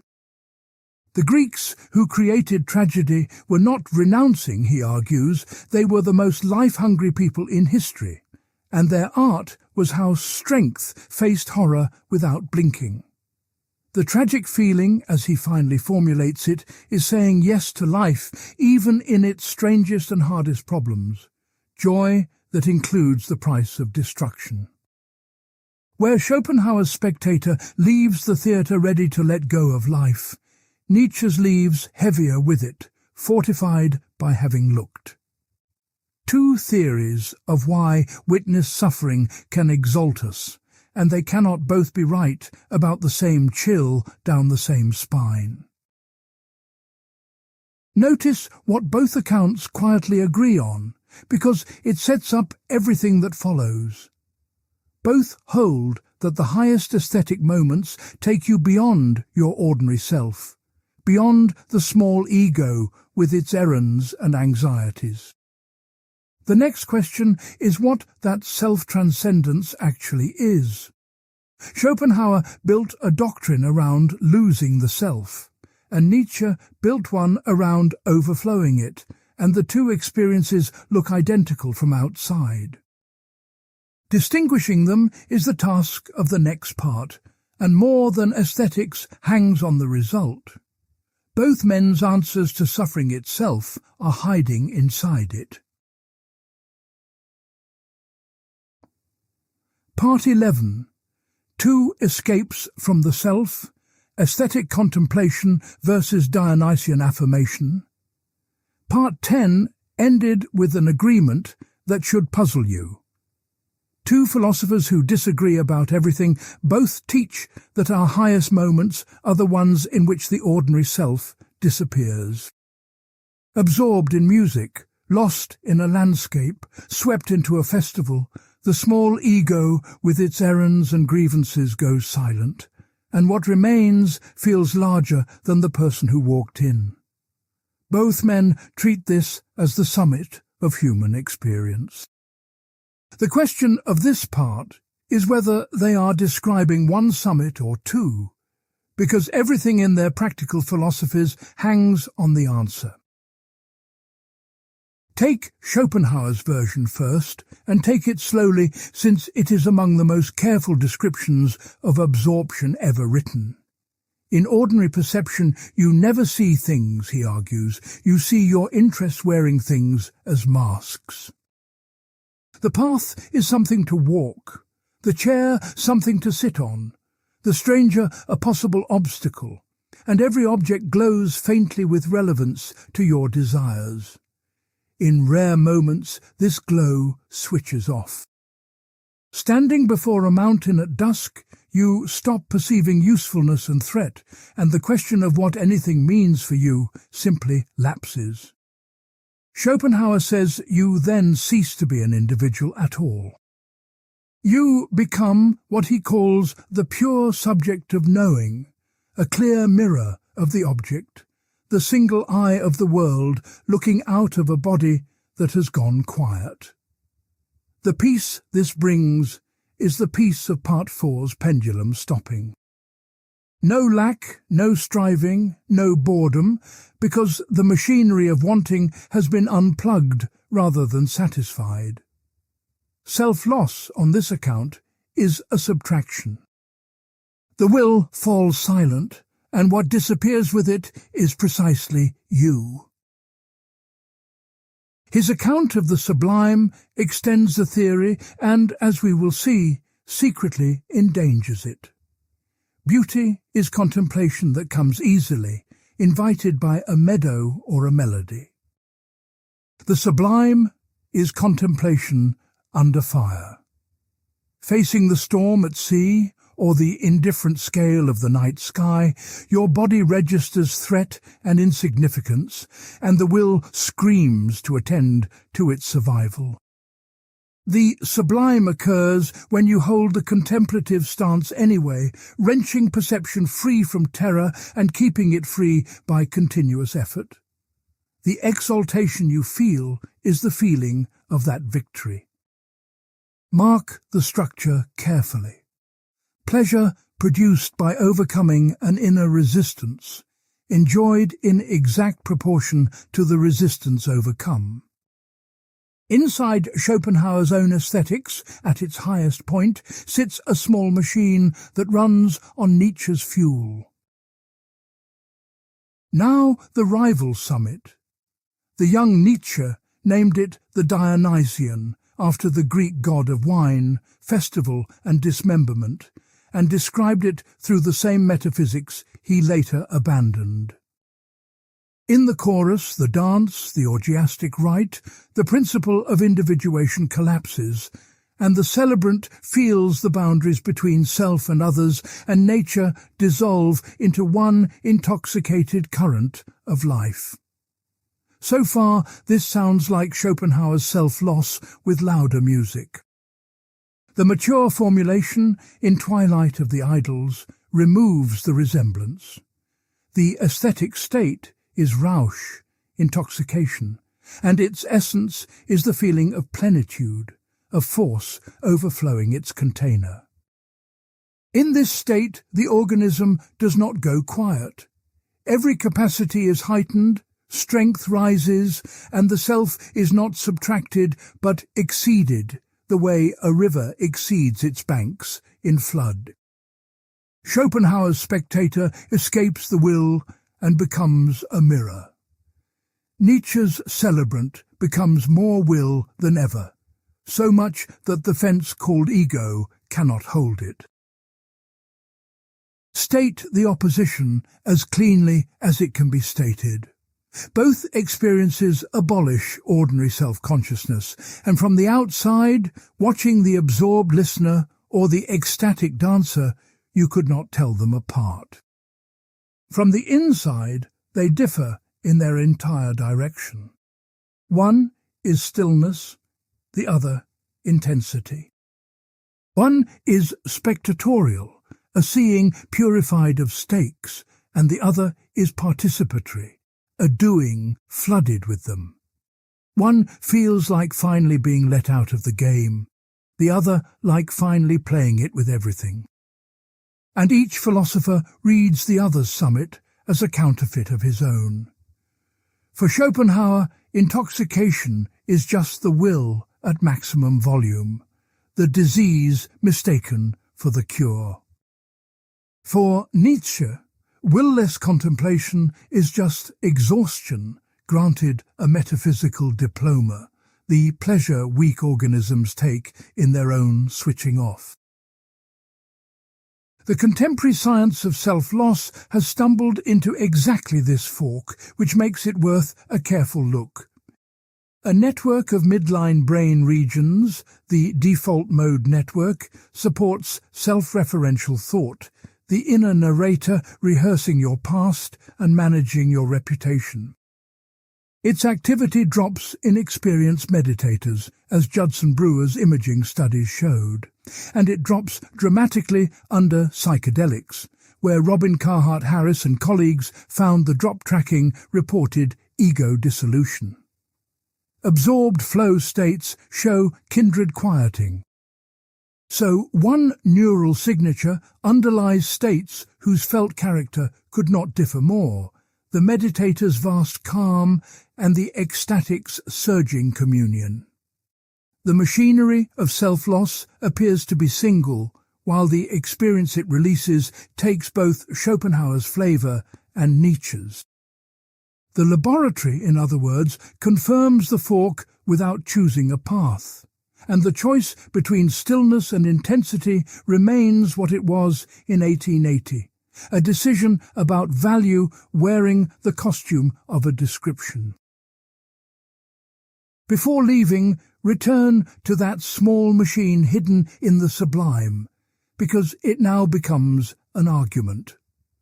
Schopenhauer needs aesthetic pleasure to be the pleasure of the will's absence.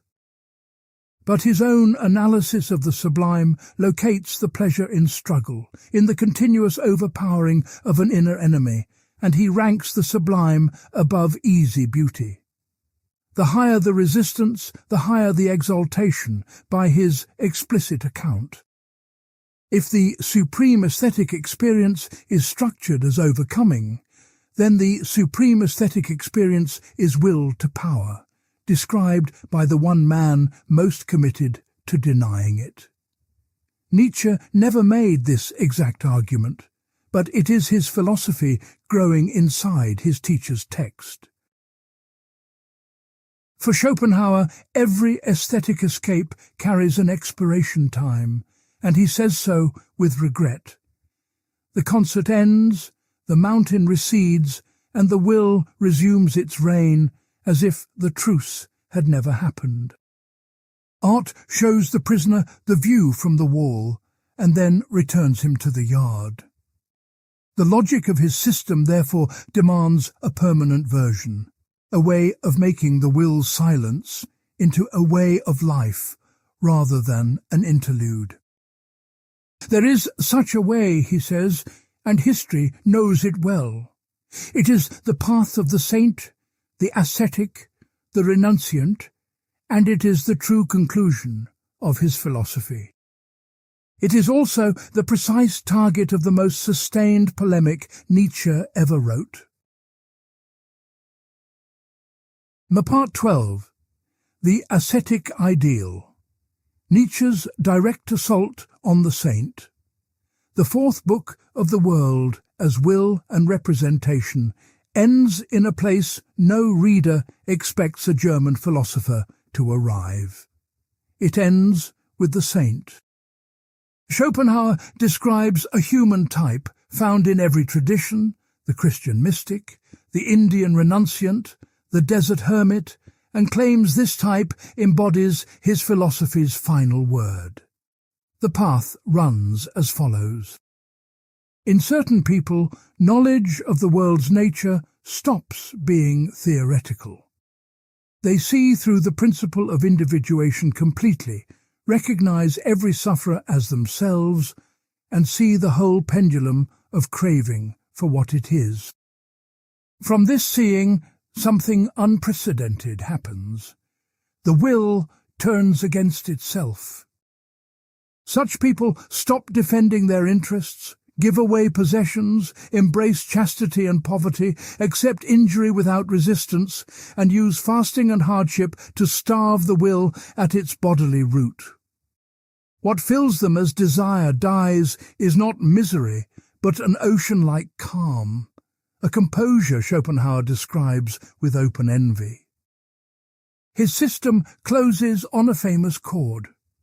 To those in whom the will has turned and denied itself, this very real world of ours, with all its suns and galaxies, is nothing. Two honest qualifications, which Schopenhauer makes himself, must be entered before the assault. First, he never claimed to live this. Philosophy, he said, can only describe the saint, never produce one, and he remained a comfortable man, fond of dinner, theatre, and his poodle. Second, the denial cannot be chosen, and he saw the paradox clearly. An act of will cannot abolish willing, since the act would itself be willing. Denial arrives when it arrives, like something foreign, through transformative knowledge or through suffering so total it breaks the will's grip, and he borrows the Church's word for this arrival. Grace. Keep both points, because Nietzsche's attack will need a target this sophisticated, and anything less would be a strawman. The attack occupies the third essay of On the Genealogy of Morality, and it opens not with outrage, but with a puzzle. Ascetic ideals are everywhere.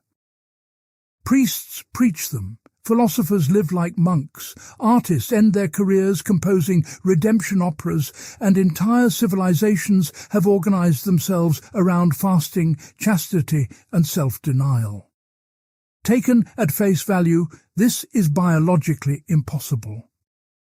Asceticism is life expending enormous energy, attacking the conditions of life, an organism financing a war against itself. A self-contradiction on this scale, sustained for millennia, cannot be what it claims to be. Nietzsche's method, by now familiar, is to ask what the apparent contradiction is actually doing, whose interest the impossible thing serves. His answer reorganizes the entire phenomenon. Start with the philosophers, where the analysis is almost comic. Why do thinkers across history favor poverty, solitude, and chastity? Not from holiness, Nietzsche argues, but from instinctive cunning about their own power. Marriage, wealth and society are expensive, and the philosopher's particular drive, the drive to think, quietly arranges a life in which every rival expenditure is minimized. The ascetic posture is an athlete's training regimen misdescribed as a virtue.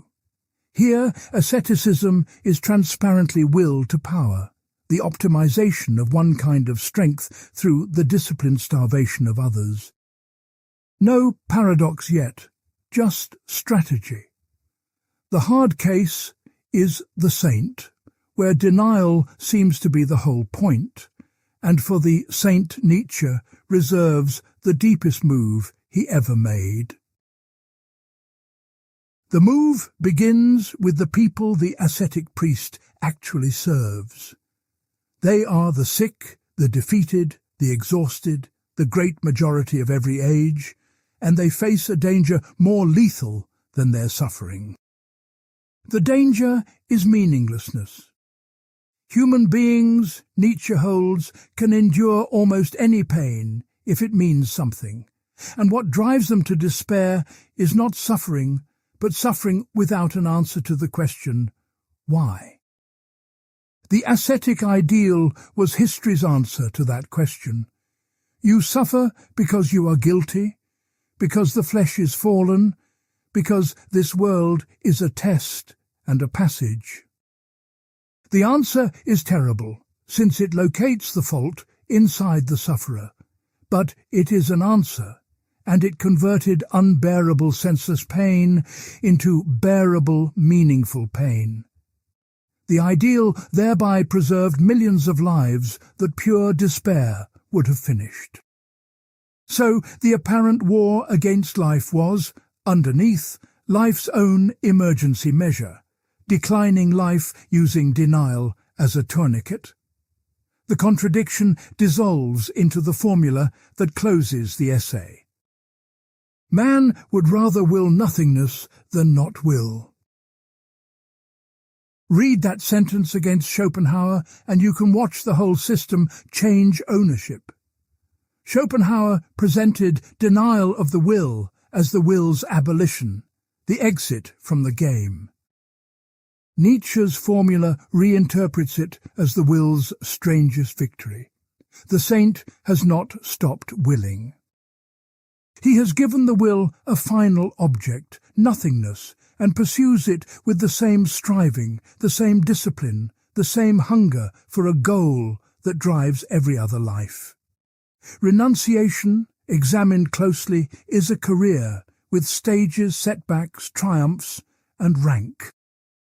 The ocean calm Schopenhauer envied is, on this reading, the satisfaction of the most difficult overcoming ever attempted, the athlete's peace after defeating his own instincts. Even the exit from the game turns out to be a way of playing it. Schopenhauer's terminus is absorbed into Nietzsche's psychology as one more datum, the most extreme datum, of will to power. Nietzsche then turns the instrument on his teacher personally, in sections that mix cruelty with real affection. Why did Schopenhauer, the apostle of resignation, fight so ferociously, nursing his hatred of Hegel, of professors, of women, of noise, for 50 productive years? Because the fight kept him alive, Nietzsche answers. His enemies were his tonic, his pessimism, his personal regimen, and he philosophized against the will the way other men climb mountains. For the strength it returned to him. The sharpest jab concerns beauty. Schopenhauer praised aesthetic experience as deliverance from sexual interest, and Nietzsche notes how much that praise reveals about who needed delivering. Against him he sets the novelist Stendhal's definition: beauty as a promise of happiness, perception heightened by desire rather than freed from it. Two definitions of beauty, and behind them two relations to one's own instincts. Do not mistake the essay's ending for a victory parade, because its final sections turn the weapon on Nietzsche himself. What force today could replace the ascetic ideal? Science, the obvious candidate, fails the test, and his argument is uncomfortable. Science still rests on one unquestioned faith, the conviction that truth matters more than anything, that it must be pursued at any cost to our happiness or comfort. That unconditional will to truth, he argues, is the ascetic ideal's last and purest form, self-denial relocated into method. The admission reaches all the way back to part 1. The honesty Nietzsche inherited from Schopenhauer, the refusal of every consoling lie, is itself a discipline of renunciation, and Nietzsche concedes that he too burns with it. The essay ends in a vacancy rather than a triumph.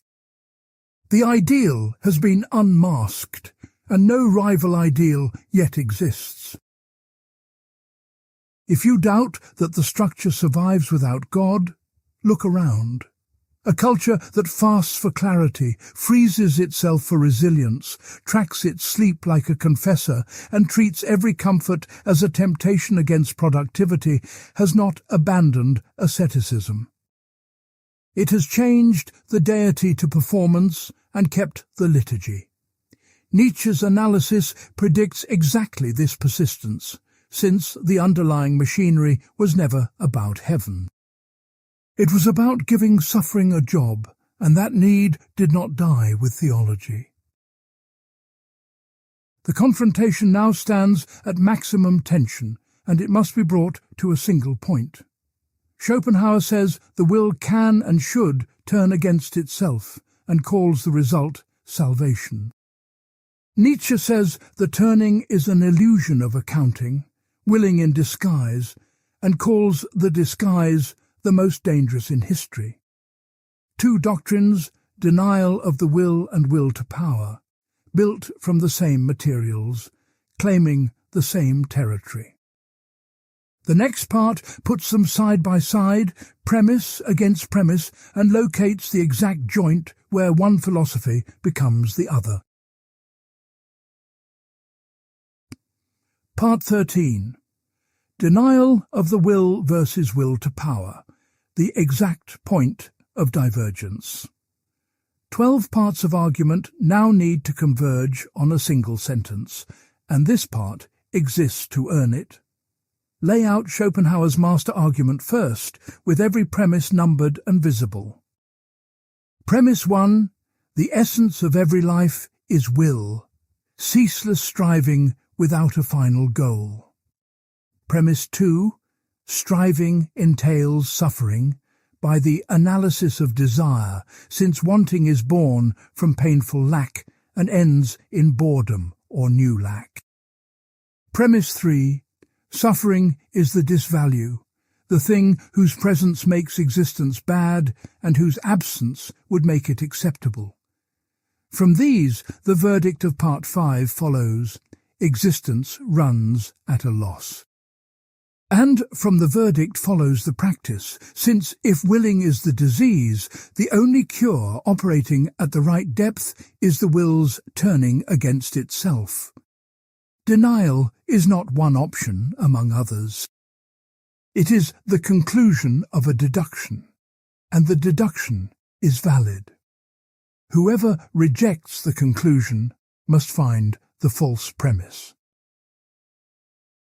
Nietzsche accepts premise 1 in his own renovated form, and this must be said plainly against a century of loose summary. He never denies that life is striving without a final state.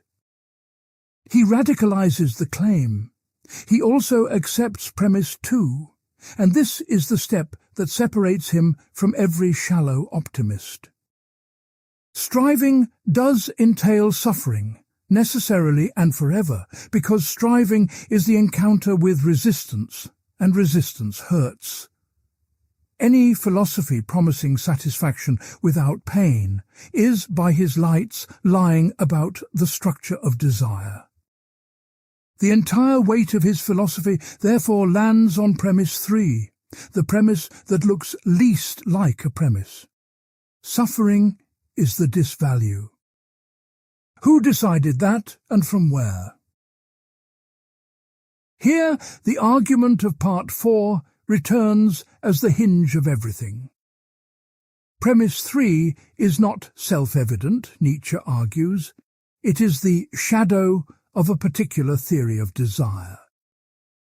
If desire aims at a state, the state of lack removed, then suffering is pure cost, friction between you and the only thing you want. Grant that theory and premise 3 follows, and with it Schopenhauer's whole deduction. But if desire aims at an activity, the overcoming of resistance, the accounting inverts. Suffering, as the felt face of resistance, becomes a constituent of the only satisfaction there is. The way the mountain's difficulty is not the climb's cost, but its substance. On this theory, premise 3 is false, the verdict collapses, and denial of the will becomes a cure designed for a misdiagnosed disease. The exact point of divergence between the two philosophies is therefore this. Schopenhauer measures willing by terminal states, and Nietzsche measures it by the quality of the activity itself.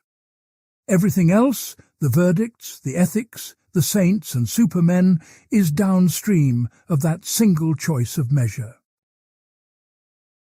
Bernard Regenster's reconstruction sharpens the point into an internal critique, and it deserves its moment. Schopenhauer himself proved that the will has no final state, that satisfaction dissolves and striving resumes, world without end. He then evaluated this endless process by the standard of final states, the one standard his own discovery had rendered inapplicable. It is as if a referee proved the game could have no last whistle, and then declared every match a failure for not ending. Nietzsche's move is to ask what success means for a process that is essentially process. The answer cannot be arrival, by hypothesis. It can only be something like quality of motion, richness of resistance met and overcome, which is precisely what will to power names. On this reading, Nietzsche does not refute Schopenhauer with new facts. He convicts him of measuring becoming with the ruler of being, a ruler left over from the metaphysics both had abandoned. Intellectual honesty now requires pressure on Nietzsche, because his doctrine strains at a joint of its own, and the strain mirrors his teachers. Recall Schopenhauer's paradox of quietism. Denial cannot be willed, since willing it would be willing, so the system's goal is reachable only by grace, an arrival nobody can perform. Now watch the symmetrical problem on Nietzsche's side. If satisfaction is overcoming resistance, then whoever wills the overcoming must also will the resistance, which means willing the frustration of the very desires being pursued. Martha Nussbaum pressed this consequence bluntly, that on Regenster's reading we ought to will the continued existence of suffering so that struggles remain to be won. Can a person coherently want the obstacle as obstacle, want it to resist while wanting to defeat it? Perhaps in games and mountains, where we manufacture difficulty on purpose. Whether the attitude can stretch over a whole life, including the resistances nobody would choose, is a real question, and it is the same question Part 4 left open. Notice the symmetry, because it is beautiful and troubling. Schopenhauer's system culminates in a denial that cannot be willed, and Nietzsche's culminates in an affirmation that may not be willable either. Each philosophy is hardest to perform exactly at its summit. The two doctrines are not museum pieces, and you have probably already chosen between them more than once without the names. One descendant of Schopenhauer's analysis runs through Buddhist practice, whose diagnosis he recognized as his own, craving as the root of suffering and the loosening of craving as the path. Its secular grandchildren fill the clinics, in mindfulness protocols and acceptance-based therapies that treat the relation to desire, teaching patients to watch a craving rise and pass without obedience. The rival descendant runs through every practice built on deliberate difficulty, progressive overload in training, exposure therapy that walks straight toward the fear, deliberate practice that lives at the edge of failure. One tradition heals by subtracting the grip of wanting, the other by strengthening the wanter against resistance, and clinical psychology uses both without a unifying theory. The 19th century fork runs through the present tense. One last asymmetry between the doctrines should be fixed before moving on, because the final parts depend on it. Schopenhauer's denial comes with a test, and history supplies the laboratory. The saint is publicly visible, the fasting is real, the renunciation can be faked but also verified, and Schopenhauer can point and say, "There, that is what my conclusion looks like, lived." What does affirmation look like, lived? Saying yes to life is cheap on a good afternoon, and any comfortable optimist can pronounce it. Nietzsche knew his doctrine needed a test as severe as the saints', a device that would distinguish real affirmation from sentiment and crush whoever attempted it falsely. He believed he had found one, and he regarded it as his most important thought. It is a single question, and the next part asks it of you. Part 14. Eternal Recurrence as the Anti-Schopenhauer Test.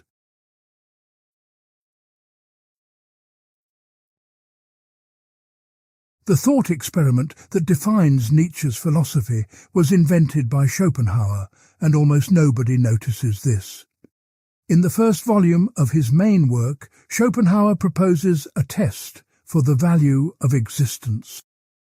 Ask any honest person at the end of their life whether they would choose to live the whole of it again. The answer, he is certain, would be no, and the preference would be for complete non-existence. The test is meant as evidence, a verdict extracted from the witness who knows the case best. 16 years after first reading that passage, Nietzsche published a page that takes the identical test and raises its stakes to infinity. The Gay Science, section 341, the heaviest weight. The disciple is answering the teacher's question, and the answer took the form of a demon. Here is the scenario, and it deserves slow reconstruction because every detail is engineered. A demon steals after you into your loneliest loneliness and says, "This life, as you now live it and have lived it, you will have to live once more and innumerable times more." Nothing new in it.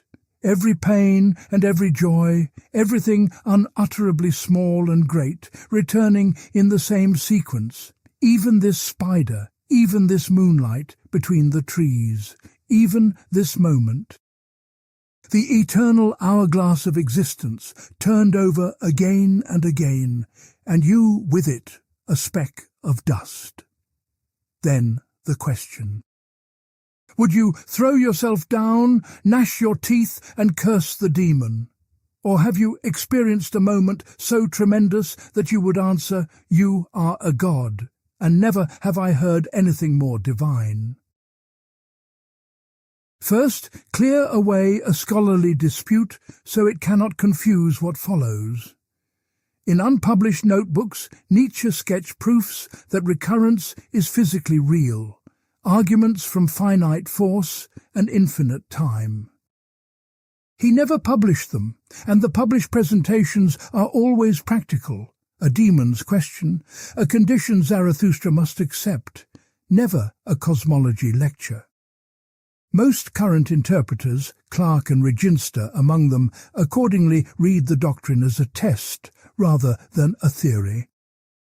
What matters is not whether the universe repeats. What matters is what your reaction to the possibility reveals here, tonight, when the demon speaks. Now examine the engineering, because the scenario is built to disqualify every cheap form of life affirmation, one by one. Religious affirmation says yes to life, because a better life follows it. Recurrence removes the afterlife, since what follows your life is your life. Progressive affirmation, the faith of Hegel and the modern world, says yes because history is going somewhere. Recurrence abolishes destination, nothing new, ever. Stoic endurance says yes because everything passes. Recurrence cancels passing, the worst hour returns eternally. Even ordinary consolation, the whispered "at least it is over," dies in the demon's mouth. What remains is affirmation with every exit sealed, a yes that can borrow value from nowhere outside the life itself.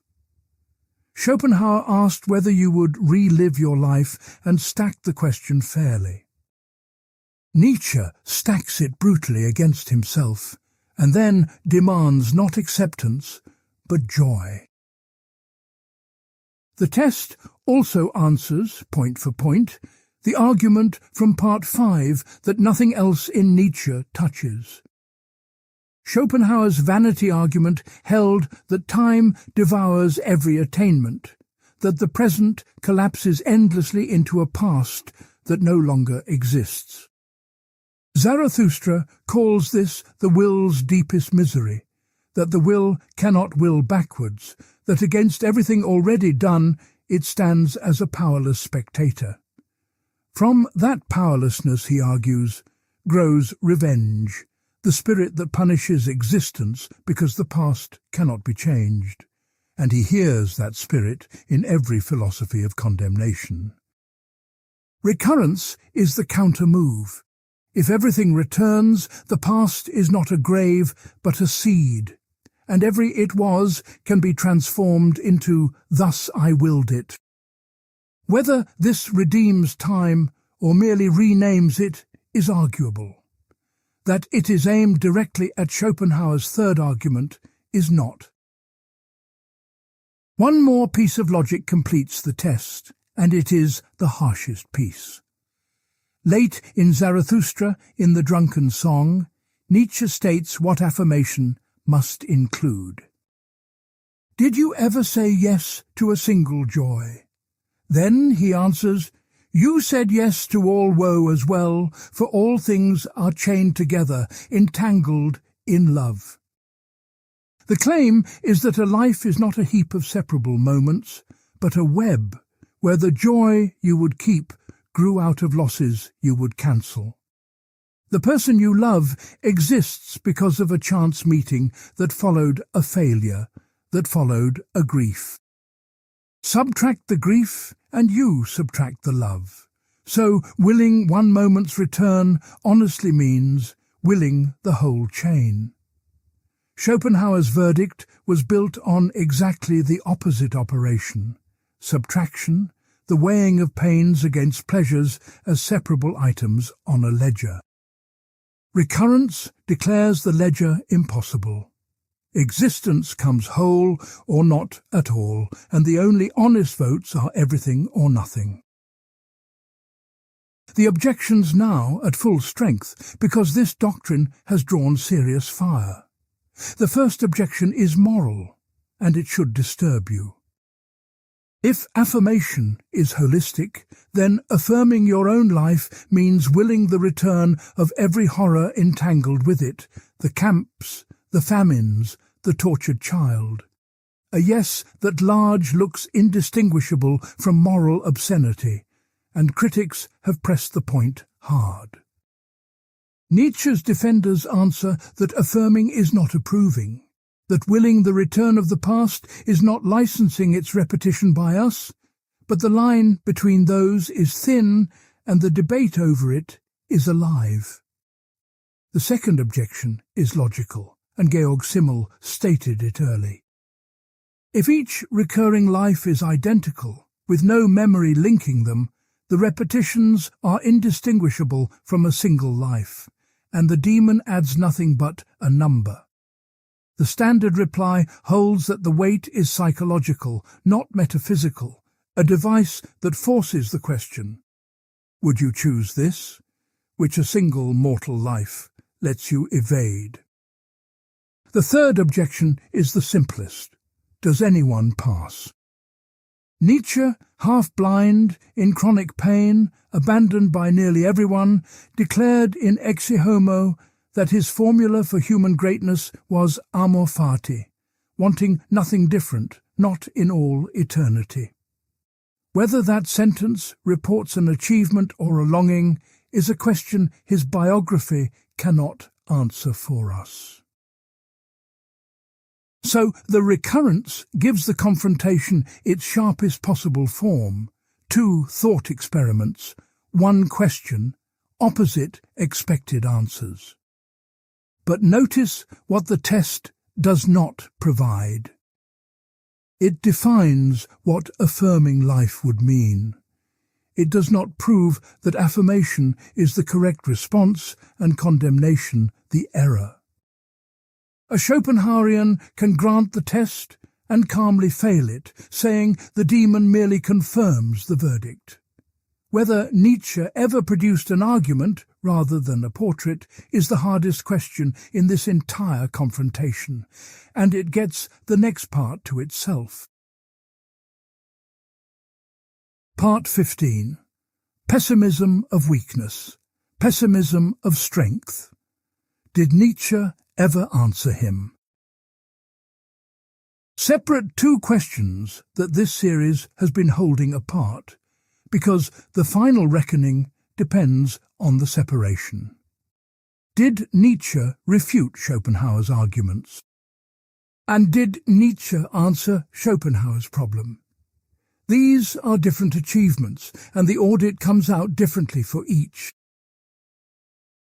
Take the arguments first, ledger in hand.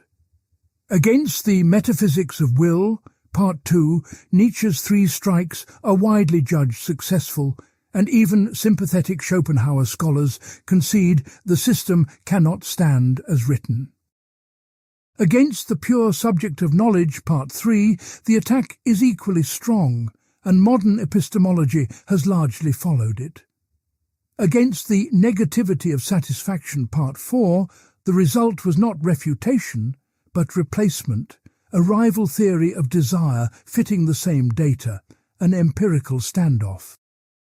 Against the verdict on existence, Part 6, Nietzsche disqualified the question rather than answering it, at the price of a self-reference worry his own rankings never fully escape. Against compassion, Part 7, he won psychological ground, while leaving Schopenhauer's deepest card on the table.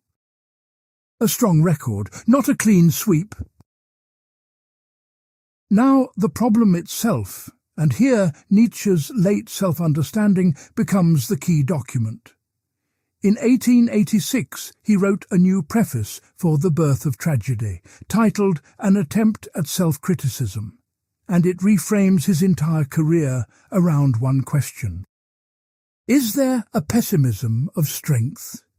An intellectual preference for the hard, gruesome and problematic sides of existence that springs not from misery but from overflowing health, from a fullness that seeks the terrible as a worthy opponent. The Greeks, he argues, had it, and their tragedy was its monument. The question quietly redraws the entire battlefield.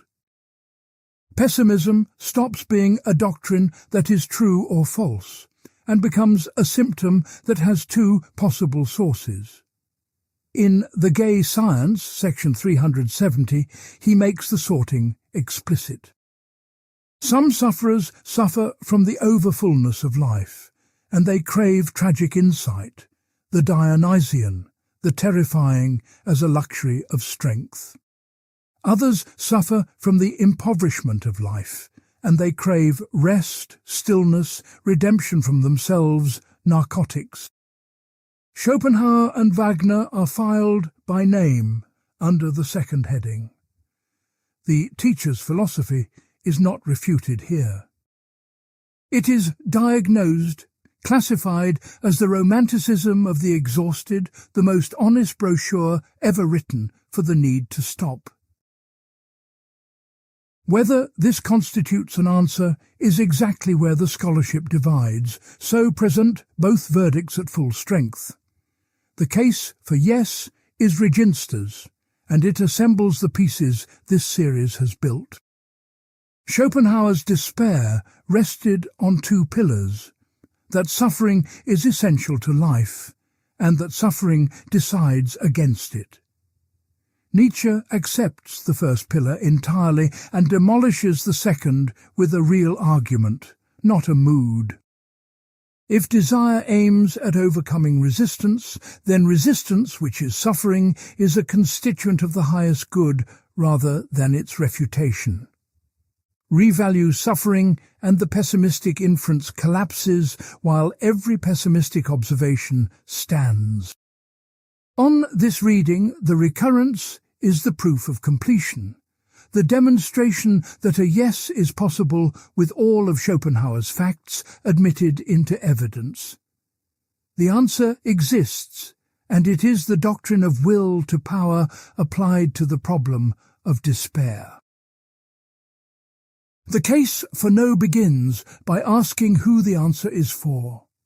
Nietzsche's revaluation works where resistance can be overcome, where suffering is the kind that strength converts into growth. Schopenhauer's evidence was never primarily that kind. His exhibits were the prey in the predator's jaws, the slave, the incurable, the child destroyed before any overcoming could begin. For that suffering, the suffering that is pure destruction, the doctrine of creative resistance has nothing to say, and Nietzsche knows it. His response is rank order, the open admission that affirmation is for the few, that his philosophy is written for the strong and makes no promise to the rest. Schopenhauer's compassion ethics addressed every sufferer who exists, down to the animals. So the two philosophies are answering different questions. Schopenhauer asks what existence costs, summed over everyone who pays. Nietzsche asks what the best can make of the price, and an answer to the second question simply does not engage the first. On this reading, Nietzsche changed the subject magnificently, and the old man's verdict was never overturned, only outshouted. There is one further move, Nietzsche's strangest and perhaps his deepest, and it belongs at the climax. The third essay of the genealogy ends with a sentence designed to swallow Schopenhauer whole. Man would rather will nothingness than not will. Look at what this does to the doctrine of denial. The saint's renunciation, the turning of the will against itself, the whole machinery of Schopenhauerian salvation is reinterpreted as the will's most desperate maneuver, striving's last disguise. Even the denial of the will is willing. Even the philosophy of resignation is an act of power, an exhausted organism's way of still commanding something, namely itself. Schopenhauer is not refuted by this move. He is absorbed turned into a confirming instance of the theory built to replace him, the pessimist as the will to power's most cunning mask. And yet the Schopenhauerian reply writes itself. Relabel denial as a form of willing, if you like. The relabeling does not reduce the price of existence by a single tier, and the books still do not balance. So locate finally the premise this series promised to find, the floor beneath which the disagreement cannot be pushed. It is double, and the two halves lock together. The first half is the theory of desire, whether wanting aims at a state of rest or at an activity of overcoming, and parts 4 and 5 showed that observation alone cannot decide it. The second half is the question of whom philosophy answers to, the sum of all sufferers or the height of the highest, the average of the ledger or the peak of the type. Schopenhauer stands on rest and the sum. Nietzsche stands on activity and the peak. Every quarrel this series has reconstructed, truth, compassion, fate, music, asceticism, recurrence, has been these two premises wearing different clothes. No experiment settles them because they are not beliefs about the world so much as positions taken toward it. Which is why the confrontation did not end in 1900. It moved house. Part 16. The Living Debate, Affirmation, Compassion, and Suffering in Philosophy Now. For most of the 20th century, the official story was that Nietzsche won. He became the most cited philosopher of the modern canon, while Schopenhauer shrank into a footnote, the gloomy teacher a genius outgrew. The last 2 decades have quietly broken that story. Pessimism has returned as a serious research program, and the old confrontation is being refought, sometimes under its own names, sometimes under new ones. The most direct descendant is antinatalism, and its central text is built from Schopenhauerian parts. In 2006, the philosopher David Benatar published Better Never to Have Been, arguing that coming into existence is always a harm. The engine is an asymmetry. The absence of pain is good even if nobody exists to enjoy that absence, while the absence of pleasure is not bad unless somebody exists to be deprived of it.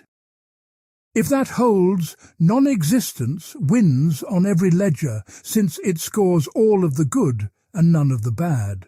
Recognize the ancestry. This is the negative theory of satisfaction from Part 4, fused with the asymmetry of suffering from Part 5, rebuilt in the style of analytic philosophy. The replies in the literature are recognizably Nietzschean in structure, attacking the ledger model itself, arguing that lives are evaluated as wholes and activities rather than as sums of separable pains and pleasures. The recurrence test and the Benatar asymmetry are, at bottom, the 2 old thought experiments still glaring at each other across a seminar table. The historical rehabilitation has been just as striking. Friedrich Beiser's Weltschmerz reconstructed the forgotten pessimism controversy that consumed German philosophy after 1860, showing Schopenhauer's question dominated an era we remember for other names. Joshua Foer Dienstag has argued that pessimism is a coherent political philosophy rather than a temperament, and Mara van der Lucht's Dark Matters traced the tradition as a serious ethics of consolation. Within Schopenhauer scholarship, Sandra Schapsche has argued that the compassion ethics can be detached from the darkest metaphysics, yielding a Schopenhauer closer to a reformer than a renouncer, while David Bather Woods and Christopher Janaway have rebuilt the pessimistic arguments with modern rigour. The pattern is unmistakable. The position Nietzsche was supposed to have buried is being excavated, dusted off, and found to be load-bearing. Meanwhile, the ethics of compassion has become institutional in a way Schopenhauer never dreamed. The animal welfare movement stands on his exact foundation, moral standing drawn at the boundary of suffering, a line Peter Singer's utilitarianism redrew for a mass audience. Effective altruism turned suffering minimization into spreadsheets, charity evaluators, and career advice, compassion operationalized at planetary scale. And the Nietzschean counter-voice has followed it into the seminar room, asking the question of Part 7 in Modern Dress. What does a civilization lose when the reduction of suffering becomes its only measure of the good? Critics of the optimization culture, secular and religious, keep rediscovering the figure Nietzsche called the last man, the creature who has abolished hardship and greatness in the same gesture and blinks contentedly at both. Neither side of that exchange tends to cite its 19th century scriptwriters. Both are performing them. Psychology, too, has split the inheritance with almost suspicious neatness.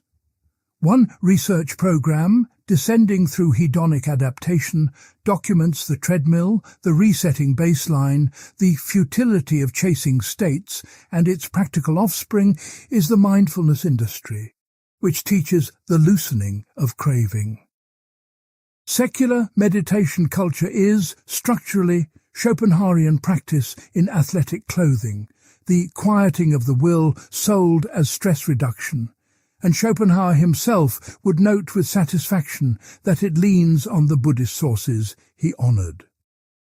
The other program studies post-traumatic growth, the finding, pioneered by Richard Tedeschi and Lawrence Calhoun, that many people report deepened lives after catastrophe. That literature is Nietzschean in its very grammar, and honesty requires adding what careful researchers add, that the effect is contested, that some reported growth may be coping rather than change, and that nobody prescribes catastrophe. The popular slogan that whatever does not kill you strengthens you is a Nietzsche quotation stripped of every qualification he gave it. He claimed it for himself as a report from his own war, not as a law of nature. The self-help industry sells, in adjacent aisles, the watered wine of both philosophers.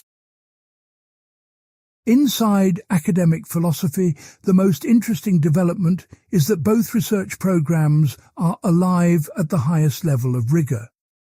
Reginsta's reconstruction made affirmation a precise thesis that others could attack, and they have, pressing exactly the questions Part 15 left open. Paul Katsafanos has built a systematic ethics on will to power, arguing that the aim of overcoming resistance is constitutive of agency itself, and can therefore ground values without metaphysics. If that argument works, Nietzsche finally gets what he never quite supplied, a reason why affirmation is correct rather than merely possible. Its critics answer that no fact about how agency works can carry that much evaluative weight, which is, one last time, the courtroom problem of Part 6. On the other flank, the pessimists press the unanswered remainder, the suffering no strength converts, and ask why the peak should outvote the sum. The two deep premises identified in Part 15 are now explicit fault lines in the literature, named, defended, and unresolved. That is what it looks like when a confrontation is alive rather than historical. So end where the demon and the old man leave you, because they do leave it with you. Two tests are on the table, and they are the same test with the sign reversed. Schopenhauer asks whether, knowing everything, you would decline to live your life again, and he built honest arguments predicting that you would.